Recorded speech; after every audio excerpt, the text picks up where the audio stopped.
আসসালামু আলাইকুম প্রিয় দর্শক, বাংলা এডিশনের নিয়মিত আয়োজন কারেন্ট এডিশন আপনাদের সবাইকে স্বাগত জানাচ্ছি। আমাদের সাথে আজকে বিশেষ একজন অতিথি উপস্থিত আছেন। যেমনটি আমরা সারাদিন ঘোষণায় বলছিলাম যে বাংলাদেশ ক্রিকেট বোর্ডের পরিচালক, এবং ওনার সবচেয়ে বড় পরিচয় সেটা হচ্ছে যে উনি একজন জনপ্রিয় বাংলাদেশের কণ্ঠশিল্পী। বিশেষ করে আমাদের সময়ের, আমাদের কৈশোরে যার গান বাংলাদেশের এমন কোনো ঘরে নাই যেখানে চলতো না, যারা গান শুনেন। তো আসিফ আকবর আমাদের সাথে আছেন। আসিফ আকবরের আজকে আরেকটা বিশেষ একটা দিন, সেটা হচ্ছে বাংলাদেশের সঙ্গীতাঙ্গনে, গানের জগতে রেকর্ড ব্রেকিং যে গান ও প্রিয়া তুমি কোথায়, সেটার 26 বছরে পড়লো আজকে। গতকালকে 25 বছর শেষ হয়েছে। আসিফ ভাই, আপনাকে স্বাগত জানাচ্ছি আমাদের সাথে। আপনি নিশ্চয়ই ভালো আছেন। আমরা আজকে অনেক বিষয় নিয়ে কথা বলবো। আপনি একজন শিল্পী, তারপরে এখন খেলার জগতেরও মানুষ। আপনি যদিও ছোটবেলা থেকে খেলার জগতেরই মানুষ ছিলেন, সাথে গান গেয়েছেন। তো আমরা শুরু করি খেলা দিয়ে, যেহেতু খুব সম্প্রতি কিছু ঘটনা ঘটেছে। আমরা বাংলাদেশের মানুষ, ভারতীয় ক্রিকেট সংস্থা এবং আইসিসির যে নগ্ন হস্তক্ষেপ বাংলাদেশের ক্রিকেটের উপর দেখেছি। বাংলাদেশ ক্রিকেটের একটা কালো অধ্যায় চলছে বলবো। সেই জায়গাতে সবশেষ আপনাদের এই যে বাংলাদেশ বিশ্বকাপে যাওয়া হলো না, এটার সবশেষ অবস্থাটা কি? আপনাকে ধন্যবাদ আজকে স্পেশাল এডিশনে আমাকে ডাকার জন্য। আর আমরা ওপরে তুমি কোথায় 25 বছর শেষ, 26 বছর বললো। আপনাকে ধন্যবাদ জিনিসটা মনে রাখার জন্য। আর আমরা টি-20 ওয়ার্ল্ড কাপ বা সব ধরনের ক্রিকেট নিয়ে ভাবি, যেহেতু ক্রিকেট সংস্থা বিসিবি, আমাদের কাজে হচ্ছে ক্রিকেট অপারেশন চালানো। তো সেক্ষেত্রে যে টি-20 ওয়ার্ল্ড কাপটা সামনে অনুষ্ঠিত হতে যাচ্ছে ভারতে এবং শ্রীলঙ্কায়, সেখানে বাংলাদেশ টিম নিরাপত্তা ইস্যুতে অংশগ্রহণ করছে না। এবং কেন নিরাপত্তা ইস্যুতে অংশগ্রহণ করছে না সেটা আমরা অতীতেও ব্যাখ্যা দিয়েছি, প্রয়োজনে আজকে আমরা আবার ব্যাখ্যা দেওয়ার চেষ্টা করবো, প্রশ্নের উপর ডিপেন্ড করে। জি, তো মানে আমাদের বাংলাদেশের মানুষ যে বিষয়টা আমার মনে হয় সবচেয়ে বেশি জানতে চায়, এই যে ভারতের সাথে আপনাদের যে কথাবার্তাগুলো হচ্ছিল, তাদের দিক থেকেও কিছু, আপনাদের বেশ কয়েকটা মিটিংও হয়েছে, সেখানে কি ধরনের আলোচনা হয়েছে? ভারত আসলে কি চাইছিল? প্রথমত আমাদের আইপিএল এ মুস্তাফিজ ইস্যু নিয়ে আমাদের যে একটা অপমানজনক ঘটনা সেখানে ঘটে গেল, এবং যে আঘাতটা এসেছে বাংলাদেশের এবং বাংলাদেশি মানুষের আত্মমর্যাদার প্রশ্নে একটা বিশাল আঘাত ছিল, সেটা আমাদের দেশের মানুষ মেনে নেয়নি, আমরা মেনে নেইনি। তো একজন প্লেয়ারের নিরাপত্তা ইস্যুতে তাদের যে উগ্রবাদী গোষ্ঠীগুলো হুমকি মাথায় রেখে বা মনে নিয়ে ভারত আমাদের মুস্তাফিজকে খেলতে দেয়নি আইপিএল, এবং যেটা সে নিজেও জানি, তাকে অপশনে তোলা হয়েছে, তারপর সে সেখানে খেলার জন্য ডাক পেয়েছে এবং তাকে বহিষ্কার করা হয়েছে সেখান থেকে। এটা ছিল ইনসাল্টিং, এবং সেটার উল্লেখ ছিল একটা প্লেয়ার নিরাপত্তা ইস্যু নিয়ে। তো নিরাপত্তা যখন একজন প্লেয়ারকে দিতে পারে না, তখন আমাদের প্রশ্ন আসছে স্বাভাবিকভাবেই যে আমাদের যে বিশাল কন্টিনজেন্ট যাবে খেলাটা দেখতে, শুধুমাত্র 15 জন প্লেয়ার, 25 জন টিম মেম্বার নয়। এখানে বাংলাদেশে অনেক বড় মিডিয়া পার্ট আছে, অনেক বড় দর্শক সার্কেল আছে, অনেক সংগঠক যাবেন, অনেক মানুষজন যাবেন খেলাগুলো দেখতে। তো সেক্ষেত্রে গত কয়েকদিনের বা কয়েক মাসের তাদের যে কর্মকাণ্ড, সেখানে দেখছি বাংলাদেশ সন্দেহে পিটিয়ে তারা লোকাল মানুষকে মেরে ফেলছে এবং বাংলাদেশিদেরকে হেনস্থা করছে। তো এরকম অবস্থায় আমাদের সাংবাদিক বা আমাদের অফিসিয়ালস কিংবা আমাদের দর্শকদের নিরাপত্তার জন্য আমরা বলেছি যে আমরা অবস্থান স্পষ্ট করেছি, নিরাপত্তা ইস্যুতে ভারত যাওয়া আমাদের জন্য ঠিক হবে না। পরবর্তীতে সরকার এটা টেক ওভার করে। সরকারের কাছে যখন আমাদের আবেদনটা যায় যে আমরা এই ইস্যু থেকে সমস্যায় আছি, কারণ আপনারা জানেন যে আমরা যদি সিদ্ধান্ত নিই আমরা ভারতে খেলতে যাবো, সেক্ষেত্রে গভর্নমেন্টের একটা জিও লাগবে, অথরিটি লাগবে আমাদের, যে আমরা অনুমতিটা লাগবে আমাদের ইন্ডিয়া গিয়ে খেলতে। তো সেই অনুমতিটা দেওয়ার ক্ষেত্রে তখন গভর্নমেন্টের 4টা ডিপার্টমেন্ট, আইন, ক্রিয়া, তথ্য এবং পররাষ্ট্র, এই 4টা মন্ত্রণালয় সিদ্ধান্ত নিল, এবং তাদের গোয়েন্দা রিপোর্টের ভিত্তিতে তারা সিদ্ধান্ত নিল যে বাংলাদেশ টিমের ক্রিকেট খেলতে যাওয়া উচিত হবে না ভারতে, কিন্তু আমরা বিশ্বকাপ খেলতে চাই এবং সেটা হতে হবে শ্রীলঙ্কায়, যেটা অতীতে হয়েছে। তো এই সমস্ত সমাধানগুলি বা সমস্যাগুলির সমাধানে হস্তক্ষেপ করেছে, আমি বলবো যে সরকার তাদের দায়িত্ব পালন করেছে। আপনারা জানেন বাংলাদেশে সামনে একটা নির্বাচন আছে এবং ওখানে একটা নির্বাচন চলছে। তো আমরা এই অস্থিতিশীল মোমেন্টে একটা তত্ত্বাবধায়ক বা ইন্টারিম গভর্নমেন্ট এখানে কাজ করছে, যে ইন্টারিম গভর্নমেন্টের কাছে মনে হয়েছে তারা তাদের সিকিউরিটি রিজনে আমাদের খেলতে না যাওয়া উচিত। সেক্ষেত্রে গভর্নমেন্ট সব প্রণোদিত হয়ে প্রথমে আইপিএল এর সম্প্রচার বন্ধ করেছে, তারপরে আমাদের খেলোয়াড়দের নিরাপত্তা, আমাদের যারা জার্নালিস্ট যাবেন, যারা আমাদের দর্শক শ্রোতা যাবেন, তাদের নিরাপত্তা হিসেবে সরকার সিদ্ধান্ত নিয়েছে যে কোনো অপ্রীতিকর ঘটনা এড়ানোর জন্য আমরা ভারতে খেলতে যাবো না, আমাদের বিকল্প ভেন্যু লাগবে। তো সেটা নিয়ে আইসিসির সাথে আমাদের চিঠি চালাচালি হয়েছে, আমরা আইসিসি কে বোঝানোর চেষ্টা করেছি। পরবর্তীতে আইসিসি সেটা মেনে নেয়নি, এবং আমরাও মেনে নিয়েছি যে আমরা টি-20 ওয়ার্ল্ড কাপ খেলতে যাচ্ছি না, এবং আমরা কোনো আইনগত পদক্ষেপ সেখানে নিইনি। আমরা সিদ্ধান্তটা মেনে নিয়েছি আমাদের ক্রিকেটের বৃহত্তর স্বার্থে, যেহেতু সমস্যাটা একটা ভেন্যু নিয়ে, সারা পৃথিবী নিয়ে নয়। তো সেক্ষেত্রে আমরা এটার কোনো আরবিট্রেজে যাওয়ার কোনো প্ল্যান আমরা করিনি এবং সিদ্ধান্তও নেইনি। না, কিন্তু সেই ভেন্যুগুলোতে নিশ্চয়ই আপনারা তাদের কাছে নিরাপত্তা চেয়েছেন, নিরাপত্তা নিশ্চিত করার কথা তো অবশ্যই বলেছেন। আপনারা তো এটা বলেন নাই যে আমরা যাচ্ছি না, তোমরা যদি আমাদের নিরাপত্তা নিশ্চিত করতে পারো আমরা যেতে চাই। সেই ক্ষেত্রে ভারত সরকার বা আইসিসি তারা কি কোনো জবাব দিয়েছে আপনাদেরকে? না, তাদের কাছে মনে হয়েছে ওখানকার নিরাপত্তা ব্যবস্থা যথেষ্ট পরিমাণ ভালো আছে এবং আমাদের যাওয়া উচিত। আমরা ভুল করছি না গিয়ে, কিন্তু আমাদের মনে হচ্ছে আত্মমর্যাদার প্রশ্ন এবং নিরাপত্তার প্রশ্ন আমাদের যাওয়া উচিত না। এই কনফ্লিক্টটাতে আমাদের আসলে যাওয়া হয়নি। কিন্তু আমরা যে বিকল্প ভেন্যুর কথা বলেছিলাম, আমরা খেলতে চাই ওয়ার্ল্ড কাপ। আমাদের অনেক প্লেয়ারের জীবন আছে যারা প্রথমে ফার্স্ট টাইম ওয়ার্ল্ড কাপ খেলবে, T20 ওয়ার্ল্ড কাপ, যাদের হয়তো মিশন ছিল, তারা ছোট থেকে বড় হয়েছে। এই খেলোয়াড়দের স্বপ্ন থাকে যে ওয়ার্ল্ড কাপ খেলবো, বড় আসলে ক্রিকেট খেলবো, নিজেকে মেলে ধরবো, নিজের পারফরমেন্স দেখাবো। তো সেখানে সেই দিক থেকে বিবেচনা করে আমরা খেলতে চাইছিলাম ওয়ার্ল্ড কাপটা। এবং এটা তো একটা ইভেন্ট গুলো 2 বছর পর পর অনেক রকম ইভেন্ট হয়। T20 ওয়ার্ল্ড কাপটা সেরকম একটা ইভেন্ট। তো সেই ইভেন্টের জন্য আমাদের প্লেয়ারদেরকে যদি বাই চান্স কোন রকম স্যাবোটাজ হয়ে যায়, হতে পারে, এটা হয়, আমরা বাংলাদেশে নিরাপদ না, ওখান থেকে মানুষজন সেখানে মেরে আবার ওখানে চলে যায়। এবং ভারতে প্রচুর পরিমাণে পতিত সরকারের একটা অনেক লোকজন সেখানে আছে যারা হিংস্রতার জন্য মোটামুটি প্রমাণিত হয়ে তারা হিংস্র, এবং তাদের কাছে আমাদের ওখানে যাওয়াটা নিরাপদ না। এবং আমার 3টা খেলাই কলকাতায়, কলকাতায় থাকার কারণে আমরা আসলে স্বাভাবিকভাবে আমাদের প্লেয়ারদের নিরাপত্তা ইস্যুতে আমাদের যেমন ভিসা একটা সমস্যা, সাংবাদিকদের অ্যাক্রিডিটেশন একটা সমস্যা, তো দর্শকদের ভিসা সমস্যা, তো এত বড় কন্টিনজেন্ট অনেকগুলো সমস্যা এত দ্রুত সমস্যা দূর করা সম্ভব না। এইসব ক্ষেত্রে সরকার সিদ্ধান্ত নিয়েছে। বাট আমরা সবসময় প্রস্তুত ছিলাম। আমরা যদি কালকেও যদি বলে আমরা শ্রীলঙ্কা খেলবো, আমাদের ভেন্যু শ্রীলঙ্কা দিয়েছে, আমরা কালকে খেলতে প্রস্তুত, সেক্ষেত্রে আমাদের মনে না নেই। এরপর থেকে কি কোনো চাপে আছেন? যেটা বলা হচ্ছিল বিভিন্ন বলা হচ্ছিল যে আপনারা এই ক্রিকেটকে ধ্বংস করে দিয়েছেন, আপনাদের বোর্ডের কিছু কিছু পরিচালক এবং প্রেসিডেন্ট যিনি আছেন সবার বিরুদ্ধে নানান ধরনের অভিযোগ হচ্ছিল। এই বিষয়গুলো নিয়ে কোনো চাপে আছেন কিনা? না, চাপ না। আমরা আসলে যখন আজকে বোর্ডের বয়স প্রায় 100 দিন প্লাস, আমরা দায়িত্ব নেওয়ার পর থেকে আমরা বিভিন্ন রকম চাপে পড়েছি, এবং সেই চাপগুলো কেন আসছে, সেই চাপগুলি কারা তৈরি করছে এবং কি উদ্দেশ্যে চাপগুলি তৈরি করছে, সেগুলো আমরা মোটামুটি আমরা একটা কনক্লুশনে এসেছি যে এই কারণে তারা আমাদেরকে ডিস্টার্ব করছে বা আমরা ডিস্টার্ব হচ্ছে। কিন্তু বাংলাদেশের ক্রিকেট ধ্বংস হওয়ার মতো কোনো ইস্যুতে নেই। কারণ আপনারা জানেন গত 53 বছর বাংলাদেশের ক্রিকেটের সমৃদ্ধি কিন্তু আসছে 2006-7 সালের পর থেকে। মানে এরা পর্যন্ত কিন্তু আমাদের প্লেয়ার ওইরকম ফ্যাসিলিটিস পেত না। ICC ওয়ার্ল্ড কাপ চ্যাম্পিয়ন হওয়ার পর আমাদের ওইরকম ট্যুর ছিল না। তো আমাদের ভবিষ্যতে অস্ট্রেলিয়া, ওয়েস্ট ইন্ডিজ, পাকিস্তানের মতো দলগুলো বাংলাদেশে আসবে, অনেকেই প্রচার করার চেষ্টা করেছিল তাদের। এখানে তো আসলে এজেন্টেরও কিছু ইস্যু থাকে। মনে করেন আমরা দেশপ্রেমিক বা মানুষ হিসেবে আমাদেরকে পরিচয় দিতে পছন্দ করি, আমাদের খেলোয়াড় দেশপ্রেমিক হিসেবে তাদেরকে পরিচয় দিতে পছন্দ করে। কিন্তু এর মধ্যে এমন কিছু লোকজন ঢুকে গেছে যারা হয়তো অন্য একটা দেশের পারপাস সার্ভ করে, বা আমাদের এখানে অসন্তোষ তৈরি করার জন্য, ঝামেলা তৈরি করার জন্য তারা বিভিন্ন রকম কল্প কাহিনী তৈরি করে এবং তাদের মতামত প্রকাশ্যেই প্রকাশ করছে, যেটা কোনো মানে রাগ ঢাক না রেখেই তারা কথাগুলি বলছে। তো আমাদের কাজের ক্ষেত্রে এগুলো খুব ভ্যান্ডিয়ারেন্স হয়ে যাচ্ছে রীতিমতো। কেন আমরা যেই কাজটা করার জন্য বিসিবিতে এসেছি, সেটা হচ্ছে বাংলাদেশের ট্রিপল সেঞ্চুরি ভিশন। আমাদের বোর্ডের সিদ্ধান্ত যেটা হচ্ছে, প্রথম হচ্ছে 100% ট্রাস্ট, বিশ্বাসটা স্থাপন করতে হবে আমাদের। দ্বিতীয়ত হচ্ছে আমাদের পারফরমেন্সটাকে অনেক ডেভেলপ করতে হবে। এবং ট্রিপল সেঞ্চুরি, থার্ড সেঞ্চুরি হচ্ছে আমাদের দেশের সর্বত্র ক্রিকেটটাকে পৌঁছানো, যেটা ডিসেন্ট্রালাইজের মাধ্যমে আমরা অলরেডি সারা বাংলাদেশে কাজ শুরু করেছি। আপনি লক্ষ্য করবেন যে শুধুমাত্র এই T20 ওয়ার্ল্ড কাপ বা ন্যাশনাল টিম কিংবা সিলেট, ঢাকা, চট্টগ্রাম নিয়ে কিন্তু আসলে এই খেলাগুলি ঘুরপাক খাচ্ছে, কথাবার্তাগুলি ঘুরপাক খাচ্ছে। অথচ আমাদের ক্রিকেটের মূল যে ভিত্তি, সেটা হচ্ছে আমাদের ঢাকা লিগ, জেলা লিগ এবং আমাদের বিভিন্ন বয়স ভিত্তিক টুর্নামেন্ট, তারপর আমাদের টাইগার ক্রিকেট বা টাইগার ক্রিকেট 20 থেকে 23 যে টুর্নামেন্টগুলি, সেগুলি কোনো ফোকাস কিন্তু আপনারা কোনো পত্রিকা বা কোনো ম্যাগাজিনে বা কোনো অনলাইন প্ল্যাটফর্ম পাবেন না। তারা শুধুমাত্র ঢাকা স্টেডিয়াম কেন্দ্রিক নিউজ বা বড় বড় ফ্লাড লাইটের ঝলমলে আলো যে আসরগুলি হয়, তো এটা তো আসলে মূল ক্রিকেট না। এই যে এখন বাংলাদেশে চলছে আপনার অনূর্ধ্ব 18 ফাইনাল রাউন্ড কক্সবাজারে, অনূর্ধ্ব 16 ফাইনাল রাউন্ড চলছে, অনূর্ধ্ব 14 ডোনাল্ড রাউন্ড চলছে, এবং অচিরে শুরু হচ্ছে অনূর্ধ্ব 12। শুরু হবে মাদ্রাসা ক্রিকেট, শুরু হবে ইংলিশ মিডিয়াম ক্রিকেট, শুরু হবে ছিন্নমূল এবং সুবিধাবঞ্চিত শিশুদেরকে নিয়ে ক্রিকেট, যেটা আমরা চাচ্ছি পুরো ক্রিকেটটাকে আমাদের শিশুদের মধ্যে, আমাদের আপকামিং জেনারেশনের মধ্যে ছড়িয়ে দিতে, যেটার কারণে তাদের মনে একটা ডিসিপ্লিনের জন্ম দিবে। যে ডিসিপ্লিনটা হচ্ছে বেসিক্যালি ক্রিকেটের মূল স্তম্ভ।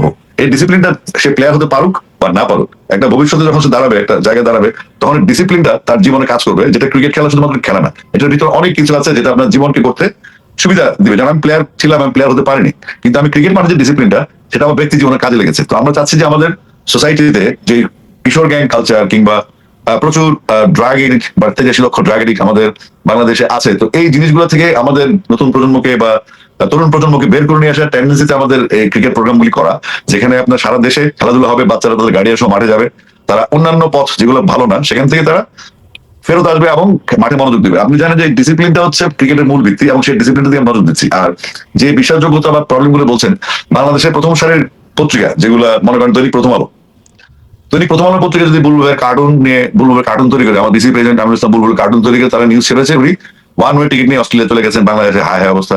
ডেইলি সান নামে একটা পত্রিকা আছে, ইংলিশ পত্রিকা, জাতীয় দৈনিক, তারা তো রীতিমতো ডিক্লারেশন দিয়েছে গভীর রাতে আমিনুল ইসলাম বুলবুল ওয়ান ওয়ে টিকিট নিয়ে চলে গেছে। আবার কয়দিন আগে দেখলাম আপনার এটা সব নাম গন্ধহীন চ্যানেলগুলি, যেগুলো কোনো ভিত্তি আমরা খুঁজে পাইনি, সেখানে বলা হচ্ছে আমিনুল ইসলাম বুলবুল বিপিএল এ ম্যাচ গড়া পেটায় জড়িত। তো এই ধরনের ভুয়া নিউজ গুলা বা বিভ্রান্তিকর নিউজ গুলো মানুষের মনে কিন্তু একটা ভাবান্তর সৃষ্টি করে, মানুষের মনে নেগেটিভিটি তৈরি করে।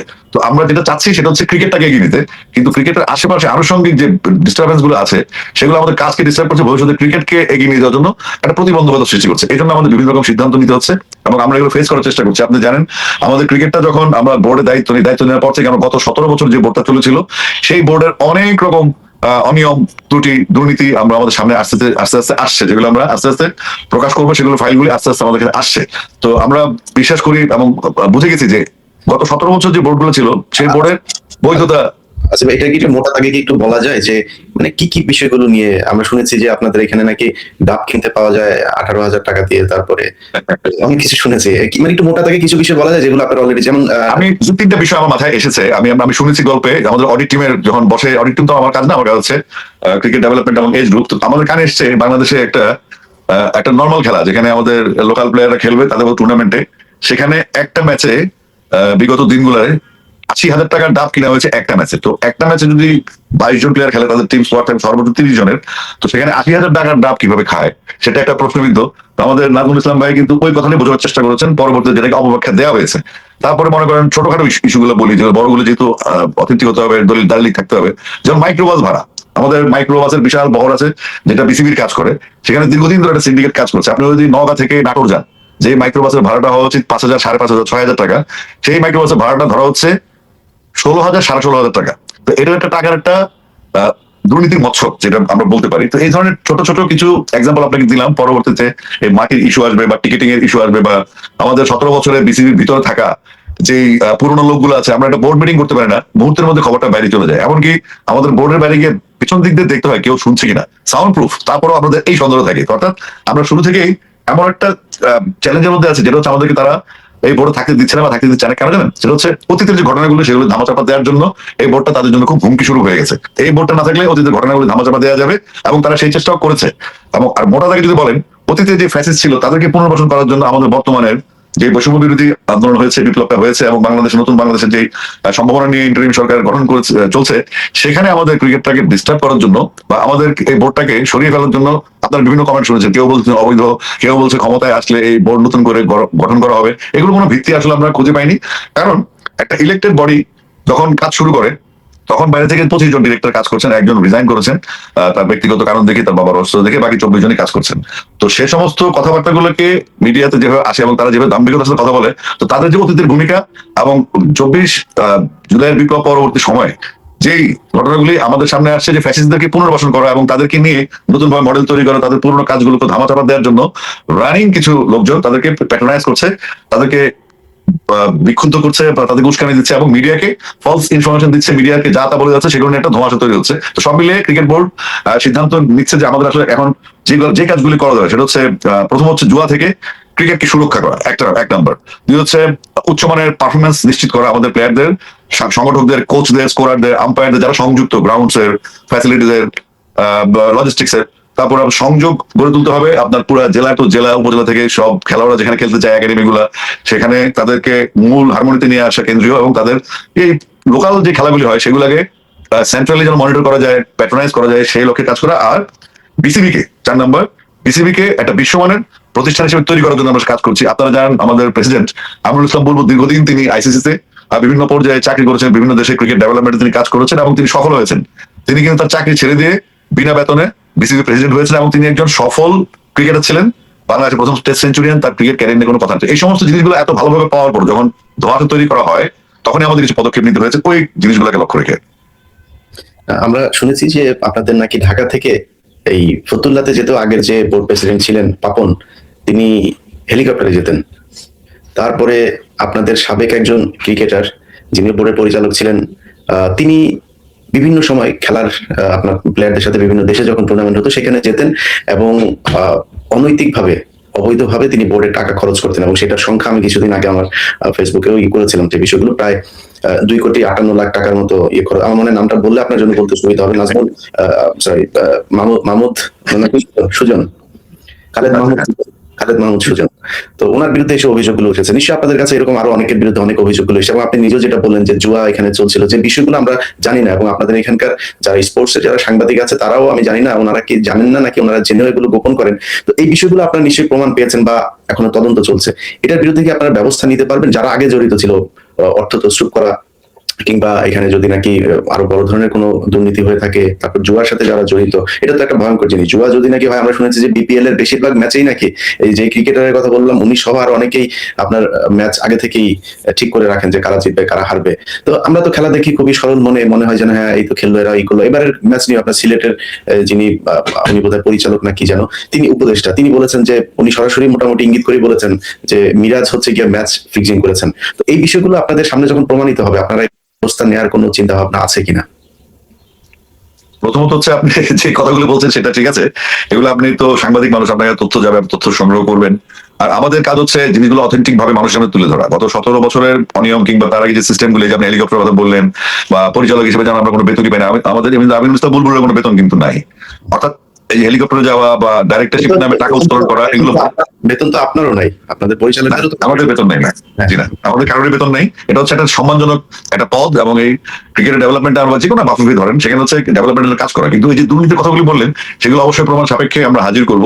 তো সেই কাজগুলো আমাদের অডিট টিম করছে। যেমন আপনি বললেন পূর্বাচলের মাটির কথা, আপনাকে আপনি নিশ্চয়ই জানেন, এটা নিয়ে অনেক হইচই হয়েছে। তো পূর্বাচলের মাটির রিপোর্ট আমরা খুব দ্রুত পেয়ে যাব। তো আমরা এই কাজগুলো করার সময় দেখছি অতীতে যেই যারা কাজ করেছেন তাদের একটা ফ্যামিলি বা তাদের একটা গ্যাং বা তাদের একটা গ্রুপ বিভিন্নভাবে ঘুরে ফিরে বিসিবিতে এই মুখগুলো ছিল। এবং এই যে আজকে ক্লাবের মধ্যে এক ওভারে 92 রান দেওয়ার মতো রেকর্ড তাদের সময় ঘটেছে, আম্পায়ারকে বলা হয়েছে তুমি ম্যাচটা এভাবে চালাবা। এবং বিপিএল ফিক্সিং নিয়ে যেটা বলছেন, আমরা আমরা একটা স্বাধীন একটা সুরক্ষা কমিটি করেছি, যেখানে অ্যালেক্স মার্শাল যিনি কাজ করছেন, এবং তিনি রিপোর্ট দিয়েছেন আমাদের বোর্ডের গত 24 তারিখে মিটিং এ, যে এই বিপিএল থেকে 82% জুয়া, গতবার আগের বিপিএল গুলো যেগুলো হয় সেগুলো যদি 100% থাকে, এবার 82% চেক দেওয়া গেছে। অর্থাৎ, আর আপনি সিলেক্টিং ইস্যু যেটা বললেন, সেটা নিয়ে আসলে আমাদের অডিট টিমও কাজ করছে। যে কোনো কমপ্লেনকে খতিয়ে দেখা বিসিবির কাজ, এবং সেটার জন্য ডিসিপ্লিনারি কমিটি কাজ করছে, এবং প্লেয়ারদেরকে উস্কানি দেওয়া এবং প্লেয়ারদের যে নিয়ম কানুন আছে, তারা প্রেস কনফারেন্স করতে পারে কিনা বা তাদের প্রেস কনফারেন্স করার স্টাইলটা কি হবে, সেগুলো নিয়ে আমাদের ডিসিপ্লিনারি কমিটিকে বলা হয়েছে এগুলো চেক আউট করার জন্য। এগুলো 24 তারিখ মিটিং এর সিদ্ধান্ত হয়েছে। এবং আমাদের যে অনিয়মগুলি, এই ফিক্সিং থেকে শুরু করে ম্যাচ, আমাদের লোকাল লিগ গুলা বা লোকাল ঢাকার বাইরের লিগ গুলা, বা খেলোয়াড়দেরকে বাদ দিয়ে দেওয়া বা খেলোয়াড়দেরকে ফেভার করে নিয়ে আসা, যেখানে ট্যালেন্টরা নষ্ট হয়ে যায়, ট্যালেন্টরা খেলতে পারে না। তো সবকিছু মিলিয়ে একটা অজবরল পরিস্থিতি আমরা বোর্ডটাতে পেয়েছি। সেইগুলা আমরা সমাধানের লক্ষ্যে কাজ করছি, এবং আমি বিশ্বাস করি আপনারা খুব দ্রুতই, আমাদের অডিট টিম কাজ করছে। তো আমাদের অডিট টিমের একজনকে আবার ফিক্সিং এর, যিনি অডিট করছিলেন মার্টিনে, তাকে আবার ফিক্সিং এর দায় দিয়েছে। তিনি আবার নিজে অ্যালেক্স মার্শালের সাথে কথা বলছেন, এবং নিজ থেকেই তার পদ থেকে তিনি ডাইরেক্টর আছেন, কিন্তু ওই অডিট টিম থেকে তিনি রিজাইন করেছেন, এবং তিনিও ন্যায় বিচারের জন্য অপেক্ষা করছেন, এবং তিনিও তার কাজ চালিয়ে যাচ্ছেন। এটা যদি প্রমাণিত হয় তাহলে ফিক্সার হিসেবে তার শাস্তি হবে, আর যদি প্রমাণিত না হয় তাহলে কারা এই কাজগুলি করছে তাদের মুখোশটা আমরা সামনে তুলে ধরবো। তো এই সমস্ত দুর্নীতি, হেলিকপ্টারে যাওয়া বা ডাইরেক্টরশিপের নামে, কোচিং এর নামে টাকা নেওয়া, নিজের চিকিৎসার নামে, এগুলো অতীত হয়েছে। এবং আমাদের যে খেলাধুলার বাচ্চারা যে খেলবে, সেখানে দেখা যাচ্ছে হোটেলে ভাড়া দিচ্ছে 3,000 টাকা, কিন্তু বাচ্চাদেরকে রাখা হচ্ছে নর্মাল ডরমিটরিতে, যেখানে মানে পয় নিষ্কাশন থেকে শুরু থাকা খাওয়া ফ্যাসিলিটিস গুলো খুব পোর। তো এগুলি আমাদের প্লেয়ারদের মনে একটা বিরূপ প্রতিক্রিয়া তৈরি করে, এবং তাদের ভবিষ্যৎ যে প্ল্যানটা থাকে বড় ক্রিকেটার হওয়ার, একটা সিস্টেমে বড়, সেখান থেকে তারা মানসিকভাবে লক্ষ্যচ্যুত হয়ে যায়। তো এগুলো আসলে দূর করার জন্য আমরা কাজ করছি, এবং আপনাকে বলতে পারে স্পেশাল এডিশনের মধ্যে আপনাকে বলতে পারে আপনারা খুব দ্রুতই এই ডকুমেন্টস গুলো আপনাদের সামনে আমরা হস্তান্তর করবো, মানে আমরা মিডিয়াতে ফ্ল্যাশ করবো ইনশাল্লাহ। সেগুলো কাজ চলছে না, কিন্তু এই জিনিসগুলোতে ধরেন আমি একটা জিনিস যদি বলি, যেমন আপনি মাটির কথা যেটা বললেন, আপনারা ওইখানে সম্ভবত 20,000 সিএফটি মাটি আপনারা কিনেছেন। সেই 20,000 সিএফটি মাটির মধ্যে এখন পর্যন্ত আমি জানি না আপনারা শেষ পর্যন্ত কতটুকু পেয়েছেন, আমি যতটুকু শুনেছি যে 7,000 বা 8,000 সিএফটি মাটি আপনারা খুঁজে পেয়েছেন। তো এটা তো দিনের মতো পরিষ্কার, এবং সেখানে ফাইন্যান্স কমিটির যিনি আছেন প্রধান নাজমুল ভাই, উনি নিজে ওনার তদন্তে পেয়েছেন, ওনার টিম কাজ করার পরে সেখানে সিআইডি কাজ করেছে, তারাও একই প্রমাণ পেয়েছে। মানে এগুলো পাওয়ার পরে ইটস বিন আমার মনে হয় 1 মাসের বেশি হয়ে গিয়েছে বোধহয়, আমি নিজে এটা খবর পেয়েছিলাম আরো 15 দিন আগে। তো এই যে এতদিন হয়ে গেল আপনারা রিপোর্টটাও প্রকাশ করতে পারছেন না, এটার পেছনে কি কোনো আপনাদের কোনো চাপ আছে কিনা? না, এটা রিপোর্টটা শেষ পর্যন্ত সিআইডি তে ছিল, এবং সিআইডি থেকে সম্ভবত, আমি গত কয়েকদিন নির্বাচনী কাজে ছিলাম একটু ঢাকার বাইরে, বোর্ডে যাওয়া হয় 2-3 দিন। তবে আমার যতটুকু আলোচনায় আমরা বুঝেছি যে আমরা খুব দ্রুততম সময়ে এগুলি প্রকাশ করতে পারবো, কোনো বাধা বন্ধ নাই। আমরা যদি সিআইডি থেকে পাই, ডেফিনেটলি সেটা সবার জন্যই উন্মোচন করা হবে। এটা আমি প্রেসকে জানানো, আমি শুরুতেই যখন আমার দায়িত্ব নিয়ে আমি প্রেসকে বলেছি যে প্রেস এবং ক্রিকেট বোর্ড আমরা একসাথে মার্চ করবো। আমি নিজেই কিন্তু প্রেসকে খবর দিয়ে মাঠে নিয়ে গিয়েছি, আপনার পূর্বাচলের মাঠে। এবং পূর্বাচলের মাঠে আমরা যখন অন্য প্রেসকে বললাম, তার আগের দিন একটু বাহাদুরি করে আমি বললাম কালকে আমরা মাটির ঘটনায় আমরা কালকে পূর্বাচল যাবো, আপনারা আসেন। তো দুই একটা টিভি চ্যানেল আগে থেকে, যেটা হয় আর কি, যে আগে নিউজ করতে পারে সে আপনার একটা কম্পিটিশন থেকে তার আগেই বলেছেন যে মাটি চুরির ঘটনা ঘটেছে, তারপরে এইটা সেটা। তো আর আমাদের একজন ডিরেক্টর বলছে 6 মাসের কথা, যে সেটা আসলে এই বোর্ডের বয়স 3 মাস, তখন ছিল 2 মাস বা আরো কম।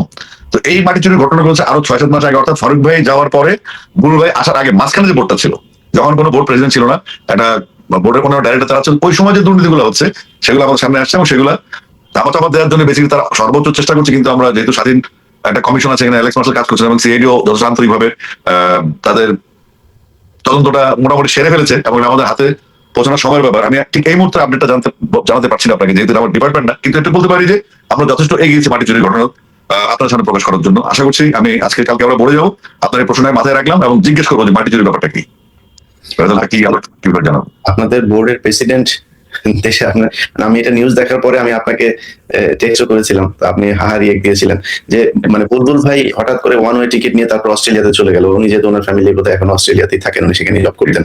তো ওনারা বোঝাতে চেয়েছেন যে অস্ট্রেলিয়া থেকে উনি আর ফিরবেন না, ওই চাকরিতে চলে গিয়েছেন। মানে যে দেশের সাংবাদিকরা এইটা করতে পারে, তাদের অনেকের পত্রিকাতে আমরা শুনেছি যে বাংলাদেশের ক্রিকেট মোটামুটি শেষ, 10-15 বছর পিছিয়ে গেল এবং সামনে নাকি আমাদের অর্থের ব্যাপক সংকট হবে এই ভারতের বিশ্বকাপ খেলতে না যাওয়ার কারণে। এটা আসলে কত? এটা তো আসলে আমরা এক ডাইরেক্টর মুখে শুনেছি জিম্বাবুয়ে ছাড়া বাংলাদেশে খেলতে আসবে না, যদিও মার্চে পাকিস্তান বাংলাদেশ খেলতে আসছে, জুনে অস্ট্রেলিয়া আসছে, তারপর ওয়েস্ট ইন্ডিজও আসছে, একটা ট্রাই নেশন সিরিজ এখানে হবে, জিম্বাবুয়ে বাংলাদেশ বা পাকিস্তান এইভাবে কিছু একটা ট্রাই নেশন সিরিজ হবে।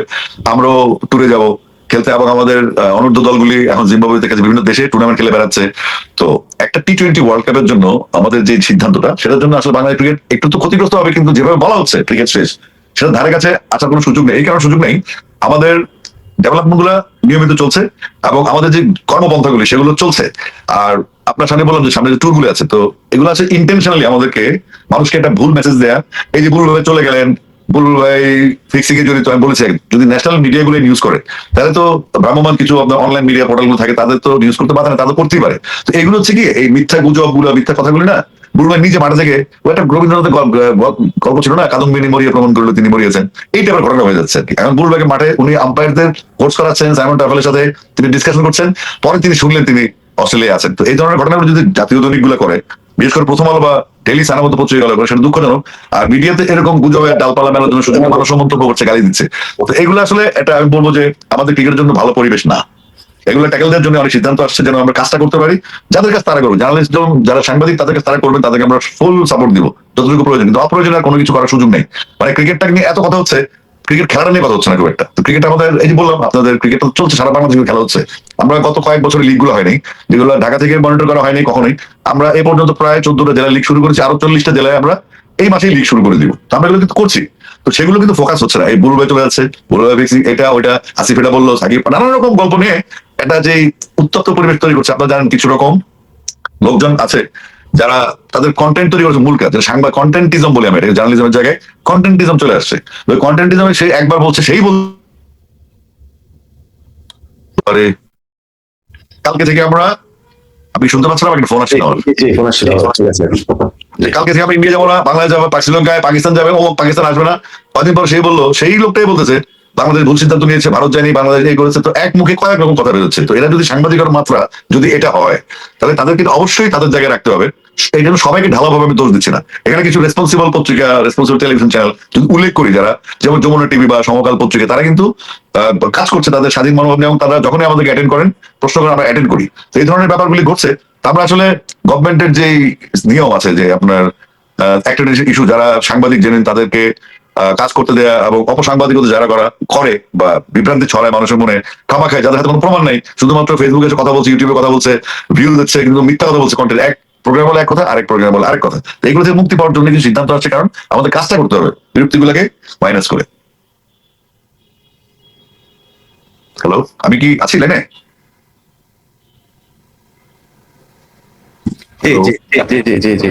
তো আমরা চাচ্ছি সাংবাদিকতা, অপসাংবাদিকতা, এবং আমরা চাই আমাদের জার্নালিজম আমাদের ক্রিকেটের জন্য সবচেয়ে বড় শক্তি হয়ে আসুক, যেভাবে সেভ করে। হয়তো আমরা আমাদের ভুল হবে, আমরা তো তুলসী পাতা না বা অনেক ভালো কিছু করবো, সেটাও আমরা যেটা করবো সেটা যদি ভালো না হয় সেটা সমালোচনা হবে, ডেফিনেটলি সেটা মেনেও নিবো। কিন্তু যেটা আমরা করিনি, যেটা হয়নি, যেটা ঘটেনি, এই সমস্ত কল্পনা প্রসূত নিউজ গুলা আমাদের মানুষের মনে বিভ্রান্তি তৈরি করছে, মানুষকে বিভক্ত করছে এবং ক্রিকেটের স্পিরিটকে নষ্ট করছে। সেগুলো ট্যাকেল দেওয়ার জন্য বিভিন্ন রকম সিদ্ধান্ত হচ্ছে।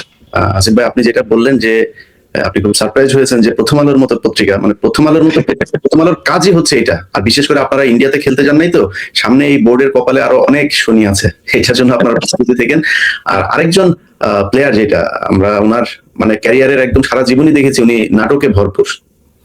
হ্যাঁ, তামিম তামিম ইকবাল, তিনি আপনার সাথে যখন নির্বাচনে প্রতিদ্বন্দ্বিতা করেন, তখনও তিনি আপনাকে মানে মানুষের কাছে এমন একটা জিনিস বুঝিয়েছেন যে উনি নির্বাচনে বোধহয় প্রতিদ্বন্দ্বিতা করেন না, আপনি বিনা প্রতিদ্বন্দ্বিতা, আমরা অনেক পত্রিকাতেই নিউজটা বলেছি, আপনি বিনা প্রতিদ্বন্দ্বিতায় তারপরে নির্বাচিত হয়েছেন। মানে ইট সিমস লাইক আপনি কোনো করেন নাই, কারোর সাথে কোনো কম্পিটিশনে যাইতে হয় নাই, এমনিতে আপনাকে দিয়ে দেওয়া হয়েছে।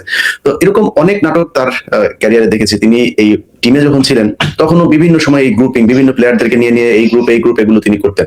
এবং তার হয়ে কিছু সাংবাদিক, বিশেষ করে আমি একজনের কথা বলি যে রিয়াসাত আজিম, তিনি দেখলাম আপনাদের এই খেলাটাতে না যাওয়ার কারণে তিনার অনেক ধরনের বিশ্লেষণ একদম ধ্বংস হয়ে গেল, শেষ হয়ে গেল কি, মানে উনি প্রতি ঘন্টায় ঘন্টায় এগুলোর আপডেট জানাচ্ছিলেন। তো এই যে গ্রুপটা, যেটা কিনা আপনাদের ভারত নিয়ে এত কথাবার্তা বললো, তারা ভারতের বাংলাদেশ যদি খেলতে না যেত তাহলে বাংলাদেশের ক্রিকেট একদম শেষ হয়ে যেত, এই ধরনের কথাবার্তা বলার পেছনে মানে কোনো উদ্দেশ্য আছে কিনা এটার পেছনে? অবশ্যই, আমি সেটা আপনাকে প্রথমেই বলেছি যে আমাদের এই বোর্ডটা যেভাবে কাজ করছে স্বাধীনভাবে, এবং আমাদের বিগত দিনগুলো দুর্নীতিগুলো যেগুলো ছিল সেখান থেকে আমাদেরকে বেরোতে হবে, আমরা নতুন বোর্ডটা যে ভবিষ্যতের জন্য কাজ করবো সেগুলো প্রেক্ষাপট তৈরি করা হচ্ছে। কিন্তু এই গল্পগুলি কেন হচ্ছে? অতীতের অপকর্মগুলো ঢাকার জন্য তারা, আপনি, আমি কোনো প্লেয়ার নাম নিতে চাচ্ছি না কারণ তারও একটা অবদান বাংলাদেশের ক্রিকেটে আছে। আর ওই সাংবাদিকতা বললাম না কারণ সে কোন পত্রিকায় কাজ করে আমি জানি না, তার ইউটিউব চ্যানেল বা ফেসবুক এরকম কিছু সাংবাদিক আছেন, সাংবাদিক বলা যাবে কন্টেন্ট ক্রিয়েটার।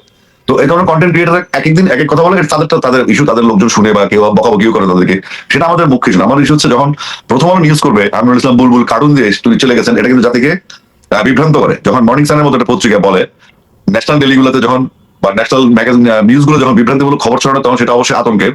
কেউ কখনো বলেছিল যে ভারতে একটা বাংলাদেশ প্রেমী খুঁজে পাওয়া যাবে না, কিন্তু বাংলাদেশে ভারত প্রেমীর কোনো অভাব নেই। এই কথাটা আমার মাথায় মাঝে মধ্যে আসে এবং সেটার প্রতিফলন আমি দেখতে পাচ্ছি। মানে বাংলাদেশের যে তথ্যগুলি, বাংলাদেশ কি করে বাংলাদেশ ধ্বংস হয়ে যাবে, সেটা বাংলাদেশের মানুষ হিসেবে বাংলাদেশের ক্রিকেটের পাশে দাঁড়ানো উচিত নয়? সাংবাদিক হোক বা যাই হোক, আপনার একটা স্থপতি হোক বা ডাক্তার হোক, বাংলাদেশ পক্ষে দাঁড়াবে, তাই না? এই ক্রিকেট আমাদের সবার। কিন্তু আমরা দেখেছি এই তারা একটা উত্তেজনা তৈরি করে, একটা পরিবেশ তৈরি করে মানুষকে বোঝানোর চেষ্টা করছে ক্রিকেটটা ধ্বংস হয়ে যাবে, ক্রিকেট এটা হচ্ছে, ক্রিকেট আমিনুল ইসলাম বুলবুল নাম ধরে, নাদুল ভাইকে নাম ধরে রসিকতা করে একটা সম্মানবোধ থাকে একটা। আমিনুল ইসলাম বুলবুল একজন টেস্ট ক্রিকেটার এবং প্রতিষ্ঠিত একজন মানুষ, ক্রিকেটে সম্মানবোধগুলি নাই। আর এদের সমস্যা হচ্ছে এরা প্রশ্ন করবে আপনাকে, প্রশ্ন করে তারা যে প্রশ্নটা সেটা তারা কেটে ফেলবে, কেটে দিয়ে আপনার উত্তরটাকে কাটতে হেডলাইন দিবে একটা নিউজ, একটা এরকম করে। এগুলোকে প্রোটেক্ট করার সময় আসছে। আর নাটকের যে কথাগুলি বললেন সেগুলো এখনো চলছে। যেমন গত 17 বছর যদি আমি ধরে নিই যে বাংলাদেশের ক্রিকেটের জন্য মরহুম আরাফাত রহমান কোকোর একটা বিশাল অবদান আছে। তিনি ডেভেলপমেন্টের চেয়ারম্যান ছিলেন, তিনি হাই পারফরমেন্স স্কোয়াডটা কিন্তু ওনার তৈরি করে, যেখান থেকে সাকিবরা এসছে। এই হাই পারফরমেন্স স্কোয়াড কিন্তু বাংলাদেশকে সার্ভিস দিয়েছে পঞ্চপাণ্ডব যেটা বলা হয়। আর আরাফাত রহমান কোকো মারা গেলেন তো অন্তত 10-12 বছর হয়েছে। তো গত 17 বছরে তিনি একজন গল্প করছেন, তাকে আরাফাত রহমান কোকো হাতিরপুল থেকে রাস্তা থেকে তুলে নিয়ে গিয়ে টিউএইচএস খেলাইছে, এই করেছেন। গত 17 বছর তিনি কথা বলতে পারেন নাই, কিন্তু গত 17 বছর ঠিকই 3 আগস্ট তিনি গণভবনে গিয়েছিলেন, সাইন করে সেখানে 4 ঘন্টা ছিলেন। তখন গণভবনের বাইরে লাশের সারি, সারা বাংলাদেশের লাশের সারি। হ্যাঁ, সেটা একটা আবার আরাফাত রহমান কোকো হত্যা মামলার আসামি হওয়া উচিত, কারণ এখানে যারা গিয়েছিল তারা সবাই হাসিনাকে সম্মতি জানানোর জন্য এবং তাকে সাহস দেওয়ার জন্য যে আপা আমরা আছি, কোনো সমস্যা নেই, এইসব লোকগুলি সেখানে গিয়েছিল। সেটা আপনার মতো আমি বলতে পারবো না, কারণ হচ্ছে বাংলাদেশ ক্রিকেটে তার একটা অবদান আছে, বাংলাদেশ ক্রিকেটের একটা বড় অংশ ছিল। তো কিন্তু এটা এই 3 আগস্টের পরে তাকে যারা প্যাট্রোনাইজ করছে, কারা তাকে প্যাট্রোনাইজ করছে? নিশ্চয়ই 3 আগস্টের আগের লোকজন না, 3 আগস্টের পরের লোকজন, তাই না? তো সেগুলো একটা ইস্যু। যেমন আরাফাত রহমান কোকো মারা যাওয়ার পরে আমরা তো কোনো পোস্ট দেখি নাই ওনার যে আরাফাত রহমানের কন্ডোলেন্স, যে আরাফাত রহমান কোকো আমাদের ক্রিকেটের জন্য এই ছিলেন, আরাফাত রহমান কোকো আমাদের ক্রিকেট ডেভেলপ করেছেন, সেটা নিয়ে কিন্তু গত 17 বছর কোনো পোস্ট দেখি নাই। কিন্তু উনি শেখ হাসিনার জন্মদিনে শুভেচ্ছা জানাচ্ছেন, কোনো অসুবিধা নেই, জন্মদিন শুভেচ্ছা জানালে কোনো অসুবিধা হইতেই পারে এটা। কিন্তু আবার ওনার বিয়ের প্রোগ্রামেও বেগম খালেদা জিয়া গিয়েছেন। তো উনি যখন যেটা দরকার সেটা ব্যবহার করছেন, কোকো ভাইকে ব্যবহার করছে, ইমোশন দিয়ে বেগম জিয়ার সাথে দেখা করেছেন। কিন্তু ওই 3 আগস্টের ইস্যুটার কোনো সমাধান এখনো হয় নাই, যেটা একটা প্রশ্ন। আবার প্রশ্ন তুলে দিচ্ছেন সাকিবকে নিয়ে, কয়েকদিন ছিলেন না প্রেসে, আবার এখন আসছে বলতে সাকিব আল হাসানের আমরা নাকি নাটক করছি সাকিব আল হাসানকে নিয়ে, সাকিব আল হাসান আসবে কিনা। তো এরকম ভাবে তিনি বিভিন্ন লোকজন দিয়ে, এবং আমাদেরও কিছু লোকজন আছে যারা জুলাই বিপ্লবের পরে এখন ফর্মে আছে, তারাও তাকে প্যাট্রোনাইজ করছে। এবং ওর পিছনে যাদেরকে দেখা যায় তারাও যদি কখনো ছিল না, এবং তারা ক্রিকেটের সাথে জড়িত কম, তারা হয়তো অন্য খেলা নিয়ে থাকে কিন্তু ইন্টারফেয়ারটা করছে ক্রিকেটে, যেটা এক ধরনের আসলে ডিস্টার্ব করা। ক্রিকেটটা আমরা যে কাজটা করছি সেটা কোনো আমরা কিছুই করছি না। কথায় কথা বলে বোর্ড বৈধ অবৈধ, এই বোর্ড মানে নারে বাইন মানতে, আপনারা মানতে কে বলছে? আপনি বোর্ড মানেন না, ঠিক আছে। ক্রিকেটের 25 জন ডাইরেক্টরের বাইরে যেই মন্তব্য বলুক সেই 26 নম্বর ডাইরেক্টর, সেটা হচ্ছে বাংলাদেশের মানুষজন। তিনি একজন বাংলাদেশের মানুষ, সে ভালো বলতে পারে, খারাপ বলতে পারে, কিন্তু আমরা আমাদের কাজটা করছি, ফোকাসে থাকবে তার দিকে যে 3 আগস্ট আমাদের জীবনের সবচাইতে বড় একটা এই নতুন বাংলাদেশের, যেদিন সমানে হত্যাযোগ্য হয়েছে সারা বাংলাদেশে, সারা দেশের মানুষ আতঙ্কিত, বিভ্রান্ত নানান রকম। আমি সেদিন লন্ডন থেকে ঢাকায় এসে আমি চলে গেছি রবীন্দ্র সরোবর আমার ছেলেকে নিয়ে আন্দোলনে শরীর হতে। আমি জোর করে আমি লন্ডন ঢুকলাম 3 আগস্টে। তো এখন এই সমস্ত গল্প কাহিনী করে পুরোনো ইতিহাসগুলো ঢাকা, পুরোনো দুর্নীতিগুলো ঢাকা এবং পুরোনো ইমোশনটাকে ক্রিয়েট করে আবার নতুন ভাবে বিসিবি কে, আরে ভাই বিসিবি বোর্ডে আপনি হন না, আমরা তো এখানে আমাদের কাজে আসছেন, এখানে সবাই ব্যবসায়ী, সবাই জব করে, সবাই সলভেন্ট এখানে। আমরা আসছি বিসিবিতে। আপনার একটা প্রশ্ন তুলেছিলাম, পরে ভুলে যাবো, সেটা হচ্ছে আমার নির্বাচিত হওয়া নিয়ে ব্যাপারটা। বেসিক্যালি আমার যে পোস্টটা চট্টগ্রাম বিভাগীয় ডিরেক্টর, সেখানে প্রার্থী ছিলেন আমাদের ব্যারিস্টার জনাব মীর নাসির। তো আমি তখন নিউ ইয়র্কে ছিলাম। নিউ ইয়র্কে আমি তখন স্বাভাবিকভাবে আমাদের 11টা ভোটার সেখানে আছেন। তো 11টা ভোটারের সাথে আমার কথা বলতে হবে, কাউন্সিলরদের সাথে। তো কাউন্সিলরদের কথার এক পর্যায়ে আমি আপনার মীর হেলাল সাহেবকে ফোন দিয়েছি। আমি শুধু ফোনে বললাম, হেলাল ভাই, আমার নাম আসিফ আকবর। উনি আসিফ ভাই, আমি আগামীকালকে আমার অ্যাপ্লিকেশনটা প্রত্যাহার করে নিচ্ছি, আমি আপনার সমর্থনে আছি, আমরা দুজনে একই, আপনিও ক্রিকেটার আমিও ক্রিকেটার, আপনি চাইলে আপনার মীর হেলাল সাহেবের মেসেজগুলো আপনাকে আমি দেখাতে পারবো, আমার মোবাইলে আছে। তিনি খুব পজিটিভলি ব্যাপারটা নিয়েছেন। কিন্তু ওই আমার নির্বাচিত হওয়া নিয়ে আর বাকি 24 জন ডাইরেক্টর, রুবাবতুল্লাহকে অস্ট্রেলিয়া টিমের ক্যাপ্টেন ছিলেন, রুবাবতুল্লাহ ডিরেক্টর না। তো আমাকে ইন্টেনশনালি আক্রমণ করার সুবিধা হচ্ছে একটা, আমি আউট স্পোকেন, আমি সবসময় বলে ফেলি, আমি যেটা উইন করি সেটাই বলি, এটা আমি ফিলও করি। তো এই আমাকে আটকানোর একটা ভালো প্রয়াস, যেটা গত 3 মাসে না, গত 25 বছর ধরে শুনতেছি আমি নাই, আমি বয়কট, আমি আমি সেই, আমি তাদেরকে আর খুঁজে পাই না। আমি কিন্তু এখন আপনার সামনে কথা বলছি। আপনি খেলার জগতের মানুষ না, আপনি গানের জগতের মানুষ। আমাদের আগের যে বোর্ডের প্রেসিডেন্ট ছিল পাপন, তিনি বাংলাদেশের বিশ্বকাপ জয়ী একজন অধিনায়ক ছিলেন।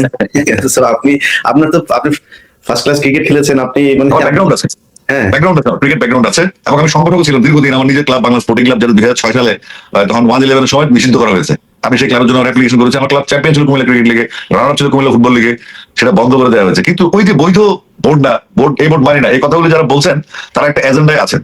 তারা বোর্ডে আসুক না, আসেন, আপনি আসেন, আমাদের কোনো সমস্যা নেই, কিন্তু আমাদের এগুলো কাজগুলো করতে দিতে হবে। তো কাজগুলো আমরা যখন শুরু করলাম, তখন দেখলাম যে ওদের এই কথাগুলি বলার উদ্দেশ্যটা কি। একজন ফুটবলের মানুষ আছেন, আমাদের খুব প্রিয় কাছের মানুষ, তিনি ফুটবলে কোনো কথাই বলেন না। বাংলাদেশের ফুটবলের লিগ হয় না, বাংলাদেশের ফুটবলের ট্যালেন্ট হান্টার ঠিক মতো নিয়মিতভাবে বাংলাদেশ ফুটবল খেলাটা হয় না, ফুটবলের খুব বিপদে আছে। তো সেগুলো নিয়ে কথা না বলে তার অতিরিক্ত একটা আগ্রহ দেখা যাচ্ছে ক্রিকেট বোর্ড নিয়ে, যেটা তার সাথে যায় না। অর্থাৎ তিনি একটা দলের ক্রীড়া সম্পাদক, এবং আমার হাত ধরে বেসিক্যালি তার রাজনীতিতে আসা, বিএনপি রাজনীতিতে। এই জন্য আমি তার সঙ্গে কিছু বলবো না, শুধু তার একটু সুচিন্তিত বোধোদয়ের অপেক্ষায় আছি আমি, যে কোন বিষয়টা নিয়ে আসলে কথা বলতে হয়। তিনি একজন ক্রীড়া সম্পাদক, তিনি এখনো ক্রীড়ামন্ত্রীও না, প্রধানমন্ত্রীও না, নির্বাচিত হবেন, তারপর কি হবেন সেটা আপেক্ষিক ব্যাপার। কিন্তু এই সময় এসব কথাগুলো বলাতে ওনার নিজেরও কিন্তু সম্মানহানি হচ্ছে, কমেন্ট বক্সে গেলেই পাবেন। তো আমাকে প্রোটেকশন, মানে আমাকে আটকানোর যে চেষ্টাগুলো অতীত ছিল সেগুলো থাকবে, কারণ আমি আউটস্পোকেন, আমি বলে ফেলি। আমি ভাবি না যে আমার ভবিষ্যৎ কি হবে। আমার মনে হচ্ছে এই মুহূর্তে বাংলাদেশের এটা করা উচিত, এই মুহূর্তে বাংলাদেশ এটা হওয়া উচিত না, এগুলো আমি বলে ফেলি। যে কারণে আমার সত্যি আপনাদের তলে তলে মিষ্টি মিষ্টি কথা, স্মাইল দেবেন, আপনি খুব বিনয়ের সাথে চিপা চাপা যোগাযোগ রেখে চলবেন, এটা তো আমার নেচার না ভাই। এটা সমস্যা, বাংলাদেশে আপনার এই ধরনের লোকজন হওয়াটা সমস্যা। যাই হোক আসিফ ভাই, আমরা কারেন্ট এডিশনের একেবারে শেষের দিকে চলে এসেছি। আপনার কাছে আপনি একটু আগে আমি যখন বলছিলাম যে তামিম ইকবাল, তিনি 3 তারিখে প্রধানমন্ত্রীর কার্যালয়ে গিয়েছিলেন সাবেক স্বৈরাচার পলাতক শেখ হাসিনার অফিসে। তো 5 তারিখে বাংলাদেশ স্বাধীন হয়েছে, ওই সময়টা ছিল হচ্ছে 3 তারিখে বাংলাদেশের লাশের বন্যা বয়ে যাচ্ছে, ওই সময় তিনি আপনার করলেন 3 তারিখে ছিলেন গণভবনে। এবং আমি বলার পরে কিন্তু আপনি হেসে দিয়েছেন এবং বলছেন যে এটা আপনি বলতে পারেন, আপনি বলতে পারেন না। মানে বিষয়টা খুব সিরিয়াস না এখন বাংলাদেশে। যদি সিরিয়াস না হয়, তামিম ইকবালের সাথে যদি সাকিব আল হাসানকে তুলনা করা হয়, তাহলে এটা বাংলাদেশের মানুষ তার চোখের সামনেই মানুষ বলতে পারবে যে কোথায় সাকিব আল হাসান আর কোথায় তামিম ইকবাল। সেই সাকিব আল হাসান তো 3 তারিখে প্রধানমন্ত্রীর কার্যালয়ে গিয়েছে, এটার প্রমাণও আমরা পাই নাই। তাহলে সাকিব আল হাসান কেন দেশ থেকে পালিয়ে বেড়াবে? সাকিব আল হাসান এখনো টিমে আছে, এখনো পারফরমেন্স করছেন। এরকম একজন মানুষকে আপনারা দলে আনতে সমস্যাটা কোথায়? সেটাই আপনার আমাদের যে গণ আন্দোলন, গণ অভ্যুত্থান কিংবা আমরা জুলাই বিপ্লব যেটাই বলি না কেন, সেটার মূল মত ছিল বৈষম্যহীন বাংলাদেশ গড়ে তোলা। তো আমার প্রিয় খেলোয়াড়, আমার প্রিয়, আমার আদরের ক্যাপ্টেন মাশরাফি, আমি তাকে পছন্দ করি ব্যক্তিগতভাবে, হ্যাঁ, কিন্তু সেও একসময় কিন্তু হুইপ ছিল জাতীয় সংসদের, এবং সে 2 বার নির্বাচিত সংসদ সদস্য। সাকিব আল হাসানকে ক্যান্ডি থেকে ডেকে নিয়ে আসা হয়েছে এশিয়া কাপের মাঝখানে, কলকাতা থেকে ডেকে নিয়ে আসা হয়েছে ওয়ার্ল্ড কাপের মাঝখানে, যেটা রীতিবিরুদ্ধ, এবং তাকে ডেকে নিয়ে এসছে বাংলাদেশ সরকার প্রধান তৎকালীন খুনি মানে ফ্যাসিস্ট হাসিনা, এনে তাকে ইলেকশনটা করানো হয়েছে। এবং সাকিব কখনোই কিন্তু আমি শুধু সাকিবের ব্যাপারে আমার একটা বিরক্তি আছে যে তারও একটা অনুশোচনা হওয়া উচিত যে বাংলাদেশের ক্রিকেট নিয়ে। কিন্তু আমাদের প্রশ্ন বৈষম্যহীনতা, বৈষম্য বিরোধী আলাপ কেন? যদি সাকিব এত বড় একটা পারফরমার, সারা পৃথিবীতে বাংলাদেশের ব্র্যান্ড, সারা বাংলাদেশকে সে রিপ্রেজেন্ট করছে, সারা বাংলাদেশ, তার অসংখ্য ভক্ত কুল আছে, যে আমি নিজেও একজন, আপনি হয়তো নিজেও একজন, সাকিব হচ্ছে আমাদের সেই পতাকাটা। তাহলে বৈষম্য কাকে বলে? যদি মাশরাফি 2 বার, একবার এমপি, হুইপ, আবার এমপি, মাশরাফি দেশে আছে এবং সে মেনে নিয়েছে ব্যাপারটা। আর আরেকজন তো 3 আগস্টের কথা আলোচনা হলো, তাহলে ওরা দেশে থাকতে পারলে তাহলে সাকিবের সাথে বৈষম্যটা হচ্ছে। এবং বৈষম্য বিরোধী যে মানসিকতা আমাদের এখনো আছে, তো সেই মানসিকতার লোকজনেরও চিন্তা, বৈষম্য বিরোধী ছাত্র আন্দোলনের যে যারা আছেন তাদেরও ভাবনার খোরাক ঢুকবে এখানে, যে এই দুজন তো দেশে থাকতে পারে। সাকিব খানের এমন কোনো রেকর্ড নাই, এমন কোনো বাজে ইয়ে নাই যে সে এই ফ্যাসিজমের পক্ষে সে ব্যাপক পরিমাণে কাজ করেছে, কিন্তু সে ফ্যাসিস্ট দলের এমপি ছিল। সেটা আমাদের জন্য দুঃখজনক, যতটুকু তার বঞ্চনা তার জন্য। তো আমরা এখন যখন সাকিবের কথা বলি, এটাকে আমি নিজে ব্যক্তিগতভাবে আমি মনে করি যে এই নৌকার ভোট করেছে এই জন্য তার শাস্তি হওয়া দরকার। কিন্তু আমার কথা হলো যে শাস্তি যদি হইতে হয়, আমরা এখন প্রধান উপদেষ্টার সাথে দেখছি যে হামিম গ্রুপের একে আজাদেরই করছে, ৭১ টিভির মালিক, মেঘনা গ্রুপের চেয়ারম্যান, তিনি প্রধান উপদেষ্টার সাথে বসে মিটিং করছেন, বৈঠক করছেন। সময় টিভিতে খুনের আসামি, 5 খুনের আসামির মামলার আসামিরা বসে আছেন, বিভিন্ন গণমাধ্যমে বসে আছেন। তো তাদের কোনো সমস্যা হচ্ছে না। কিছু কিছু মানুষ, মানে সাকিবকে তো আসলে আপনার ভালোবাসার দরকার নাই। সাকিব বাংলাদেশের ক্রিকেটের জন্য তাকে প্রচন্ড রকমের, এটা দেশের জন্য দরকার। এখন সেনাবাহিনীর অফিসার, তিনার ব্যবহার খারাপ, কিন্তু তিনি বিশাল যোদ্ধা, আমার এখন ভারতের সাথে যুদ্ধ বেঁধেছে, আমার তো তাকে লাগবে। অবশ্যই তাকে পানিশমেন্ট দিচ্ছেন, সেই একই ক্যাটাগরিতে অনেকে বাঁচিয়ে দিচ্ছেন। আমাদের প্রশ্নটা হচ্ছে সেই জায়গাটাতে। এই জন্য বললাম যে সাকিব হচ্ছে আমাদের ক্রিকেটের একজন অভিভাবক। এই যে প্লেয়ারদের যে ব্যাপারটা, একটা প্রেস কনফারেন্স করা, একদিন বিপিএল বন্ধ রেখে পরদিন আবার ক্ষমা চেয়ে খেলা, এটা আমাদের পীড়া দেয়। কারণ আমাদের খেলোয়াড় হচ্ছে আমাদের ক্রিকেটের মূল স্টেক হোল্ডার। এই খেলোয়াড়দের জন্যই কিন্তু বিসিবি, এই খেলোয়াড়দের জন্যই বাংলাদেশ ক্রিকেট। তো এই খেলোয়াড় যখন বিভ্রান্ত হয়, আমি বলেছি আপনার কোয়াবের কনস্টিটিউশন সংক্ষেপে বলি, যেহেতু শেষ পর্যায়ে, কোয়াবের কনস্টিটিউশনে কোনো প্লেয়ার ম্যাচের মাঝখানে কোথাও তারা কথা বলতে পারে না, সেটা বলবে তাদের নির্ধারণের আইনজীবী। এটা আমি রকিবুল হাসান, আমাদের সাবেক ন্যাশনাল ক্রিকেটার এবং অনেক গুণী মানুষ, ওনার কাছ থেকে আমি এই কনস্টিটিউশনের ধারাটা আমি জেনেছি। আপনি কোনোভাবেই এই যে প্লেয়ার্স অ্যাসোসিয়েশনটা আছে, তাদের কনস্টিটিউশনাল রাইট হচ্ছে তারা কোনো প্রেস কনফারেন্স কিছু করবেন, তাদের পক্ষে একজন লয়ার থাকবেন, সেই লয়ার কথা বলবেন। তার মানে ডিসিপ্লিনের একটা ডিসিপ্লিন ভাঙা হয়েছে এখানে, এবং একটা পর্যায়ে বোর্ডকে জিম্মি করা হয়েছে, সারা রাত কথা হয়েছে। তো সেখানে সাকিবের মতো একটা পাওয়ারফুল একটা প্লেয়ার, যে সারা পৃথিবীতে বাংলাদেশ এখনো সে তার ফিটনেসের প্রমাণ দিচ্ছে, বাংলাদেশের এই সময় আগেও তাকে আনার চেষ্টা করা হয়েছিল, সাকিব কিন্তু দুয়ে পর্যন্ত চলে আসছিল। তারপর একটা আন্দোলনের কারণে সাকিবকে আসতে নিষেধ করা হয়েছে। কিন্তু আমি মনে করি যে আসিফ মাহমুদ, সজীব ভাইয়ের একটা সদিচ্ছা ছিল সাকিবকে আনানোর, এবং তৎকালীন সরকারের একটা সদিচ্ছা ছিল, কিন্তু হয়তো একটা অসন্তোষের কারণে আসা হয়নি। এখন পরিস্থিতি বদলেছে, যারা এই বিষয়টা নিয়ে ডিল করছেন তারা ভাবতে শিখেছে যে সাকিব আসতে পারে যদি মাশরাফি এবং উনি থাকেন। তো সেক্ষেত্রে আমরা সাকিবকে একজন ওয়ারিয়ার হিসেবে, বাংলাদেশের ভবিষ্যতে সাকিব আজকে খেলবে, কদিন পরে বোর্ডে আসবে, তার সাংগঠনিক দক্ষতা আছে, বিভিন্ন দেশের সাথে ভালো সম্পর্ক আছে, সে কূটনৈতিক দিক থেকে সাকিব বাংলার জন্য ফ্রুটফুল হবে। তো এরকম একটা সাকিবকে আমরা কেন বাইরে রাখবো দেশের বাইরে? এটা ইন্টেনশনালি। সাকিব আসলে হয়তো অনেকের প্রবলেম হবে, সাকিব একটা আউটস্পোকেন, সাকিব একটা ডাক্তারের রোগী আছে। তো আমার মনে হচ্ছে এই আশঙ্কাগুলি তাদেরকে ভীত করে তুলছে, যে কারণে তারা সাকিবের প্রবেশে তারা আন্তরিক না, এবং তারা প্রপাগান্ডা ছড়াচ্ছে, আবল তাবল বকছে, যেটার কোনো ভিত্তি নেই। এবং মানুষও বোঝার চেষ্টা করছে হ্যাঁ সাকিবকে লাগবে, কারণ শুধুমাত্র সাকিব একটা প্লেয়ার না, সে বাংলাদেশের সম্পদ, বাংলাদেশের ক্রিকেটারের সম্পদ। যেটা দলমত বা তার যদি শাস্তি হয়, তার যদি অপরাধ থাকে, সেটা সরকারি ইস্যু, তাই না? আমরা বারবার বলছি না, কিন্তু ক্রিকেটার সাকিব অনন্য, ডেফিনেটলি। ভাই ধরেন, সাকিব আল হাসানের আমার কিছু কথা খুব মনে হয়। একটা হচ্ছে এশিয়া কাপে যখন বাংলাদেশের সাথে ভারত খুব বড় একটা অন্যায় করেছিল, ওই যে আপনার মনে আছে সেই বিষয়টা, জিতে যাচ্ছিল, সাকিব আল হাসান মাঠের বাইরে থেকে যেভাবে মানে মানে ব্যাট হাতে যেভাবে গড়ছে উঠে, ওইভাবে গড়ছে উঠে সবাইকে সে নিয়ে আসছিল, মাঠের থেকে বের করে খেলতে হবে না, খেলা খেলবে না। সে ভারতের সামনে দাঁড়িয়েছে, এত এই যে আমাদের ভারতেই বোধহয় খেলাটা হচ্ছিল বা শ্রীলঙ্কাতে, তো সেখানে দাঁড়িয়ে করেছে। এবং সাকিব আল হাসান এমন একজন মানুষ, সে হচ্ছে perfect man who can deal বাংলাদেশের সাংবাদিকদের। ওনার চাইতে ভালো ডিল করতে পারে না।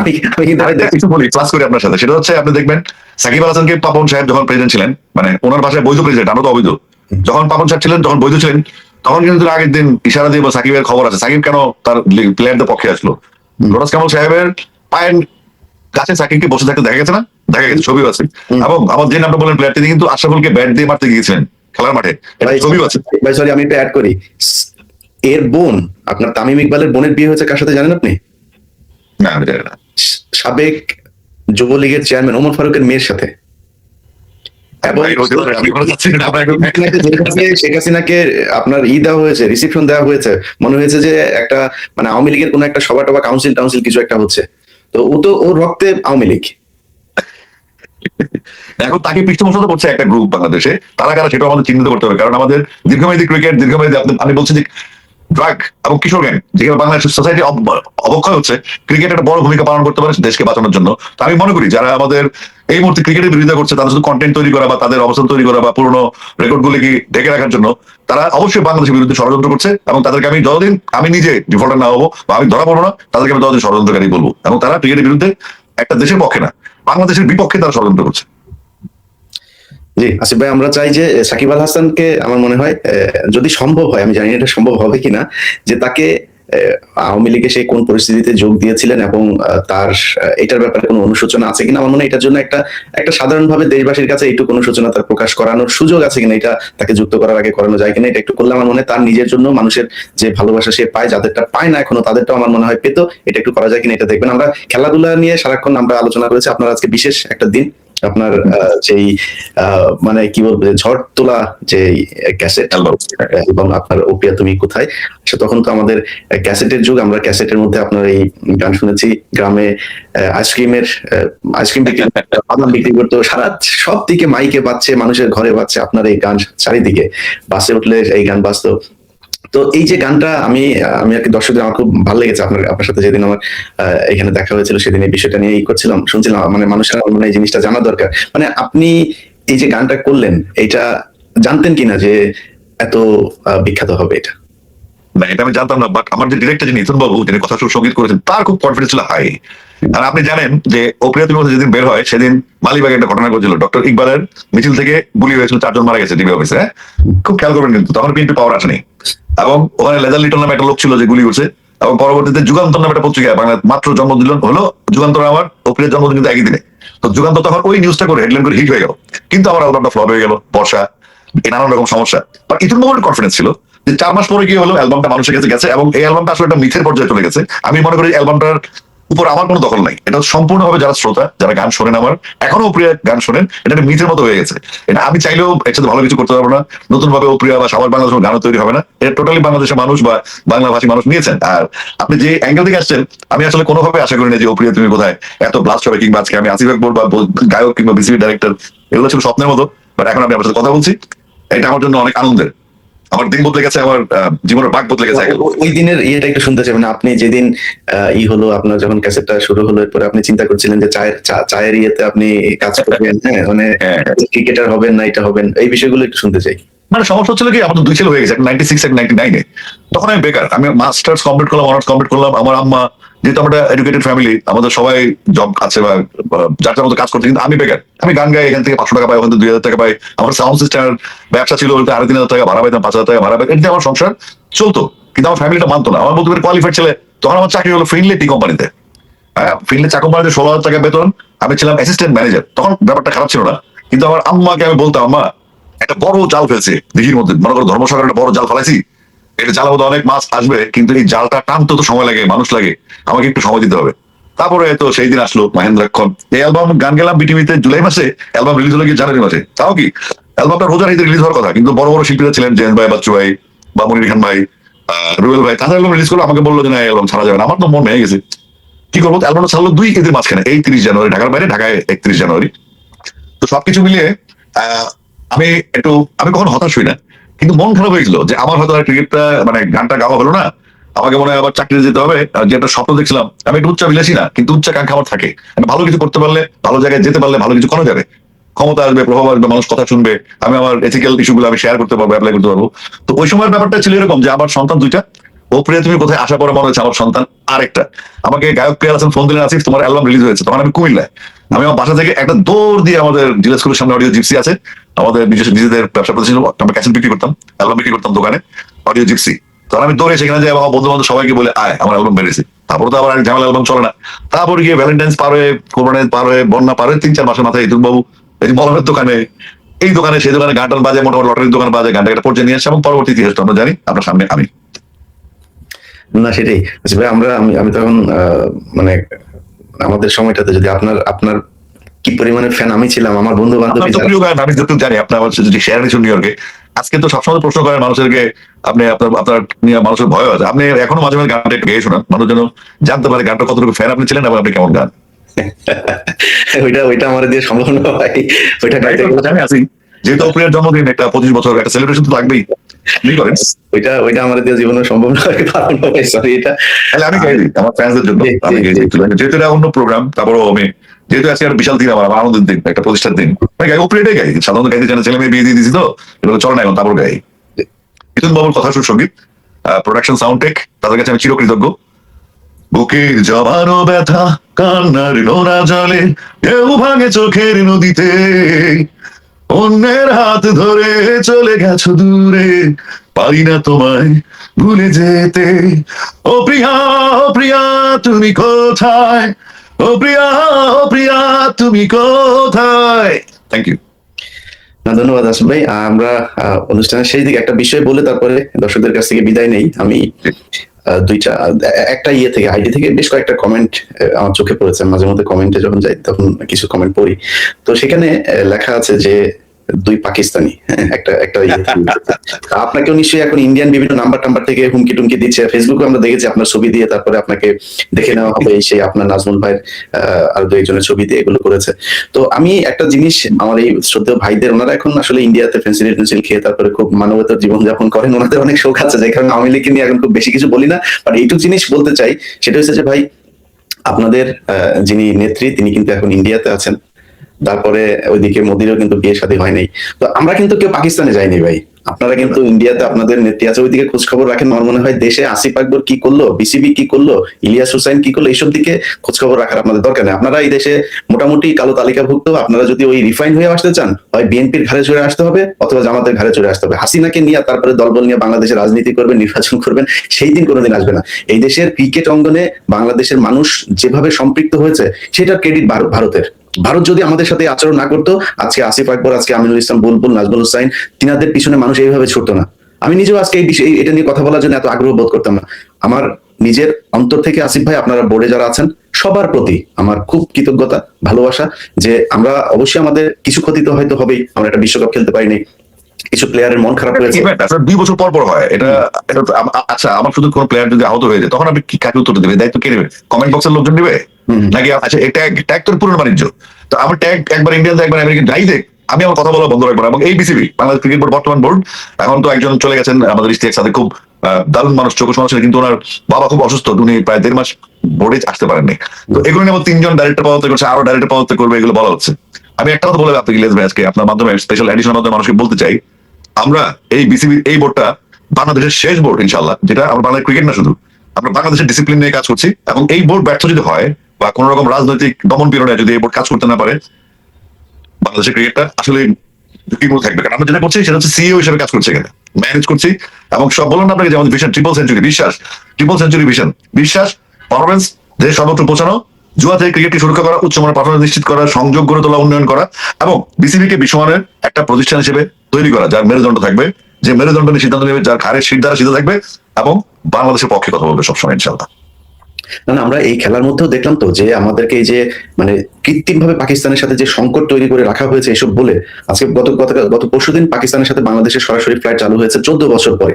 আমি বাংলাদেশের সবার কাছে বলবো ভাই, পাকিস্তানের সাথে আমাদের, পাকিস্তান কি পাবে সেখানে, আমরা কি পাবো, আমরা সেটা দেখবো। পাকিস্তানের থেকে আমরা অনেক, সেখানে প্রচুর পর্যটন কেন্দ্র আছে, তাদের অনেক ওয়ার্ল্ড ক্লাস কিছু হসপিটাল আছে, সেখানে আমরা অল্টারনেটিভ ট্রিটমেন্ট নিতে যেতে পারি। তাদের ওইখানে তাদের পোশাক, তাদের প্রসাধনী, এগুলোর ব্যাপক চাহিদা আছে আমাদের বাজারে। আমরা ব্যবসা বাণিজ্য করতে, আপনি ঘুরতে যাইতে চাইলে পাকিস্তানে আপনি ইউটিউবে সার্চ দেন, অনেক সুন্দর সুন্দর জায়গা আছে। এটা ইউরোপ কিনা এটা বোঝা যায় না, এত সুন্দর সুন্দর জায়গা আছে। আমাদেরকে শুধু বুঝিয়ে রাখা হয়েছে পাকিস্তানে কিছু মসজিদ আছে, কিছু বোমা আছে, আর মানুষজন হাত পা ইয়া করে তারপরে পড়ে আছে, এটাই শুধু পাকিস্তান। এটাই শুধু পাকিস্তান না, পাকিস্তান অনেক সুন্দর। বাট আমার কথা হলো, পাকিস্তান কি আমার জানার দরকার নেই। পাকিস্তানের সাথে বাংলাদেশ এই কিয়ামত পর্যন্ত কোনোদিন এক হবে না। বাট আমার প্রয়োজনে তাকে ব্যবহার করতে হবে। আজকে পাকিস্তান, ভারত আমাদের কোনো হুমকি দেয়, হাসিনা যাওয়ার পরে ভারত যখন এদিক থেকে ওদিক থেকে হুমকি দিচ্ছিল, তখন পাকিস্তানের একজন মন্ত্রী বলেছে যে আমার নিউক্লিয়ার, তোমার নিউক্লিয়ার, তোমার যে কোনো সমস্যা আমি আছি। আজকে সেটা প্রমাণ করেছে, যখন বিসিবি বোর্ড সারা ওয়ার্ল্ডের কাছে চাপে ছিল, তখন পাকিস্তান ক্রিকেট বোর্ড আপনাদের পাশে ছিল, আসিফ ভাই, ছিল না?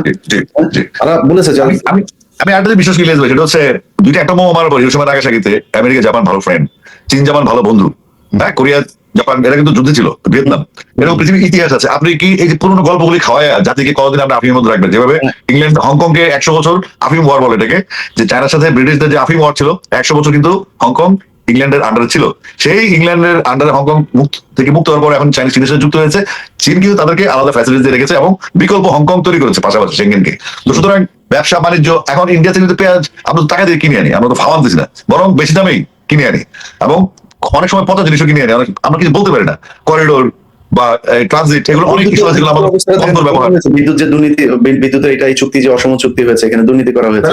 এখানে বলার লোক নাই কেন? শুধুমাত্র ক্রিকেট নিয়ে আপনি আরো কিছু বিষয় আছে কথা বলেন, আমি তো নানান বিষয় নিয়ে কথা বলি। আমি একটা মেয়ে, ছোট মেয়ে, আমি ফেলানি নিয়ে কথা বলবো, আমি বর্ডার কিলিং নিয়ে কথা বলি, যেটা আমার দেশের জন্য আমি কথা বলি, আমি কারোর বিরুদ্ধে বলছি না।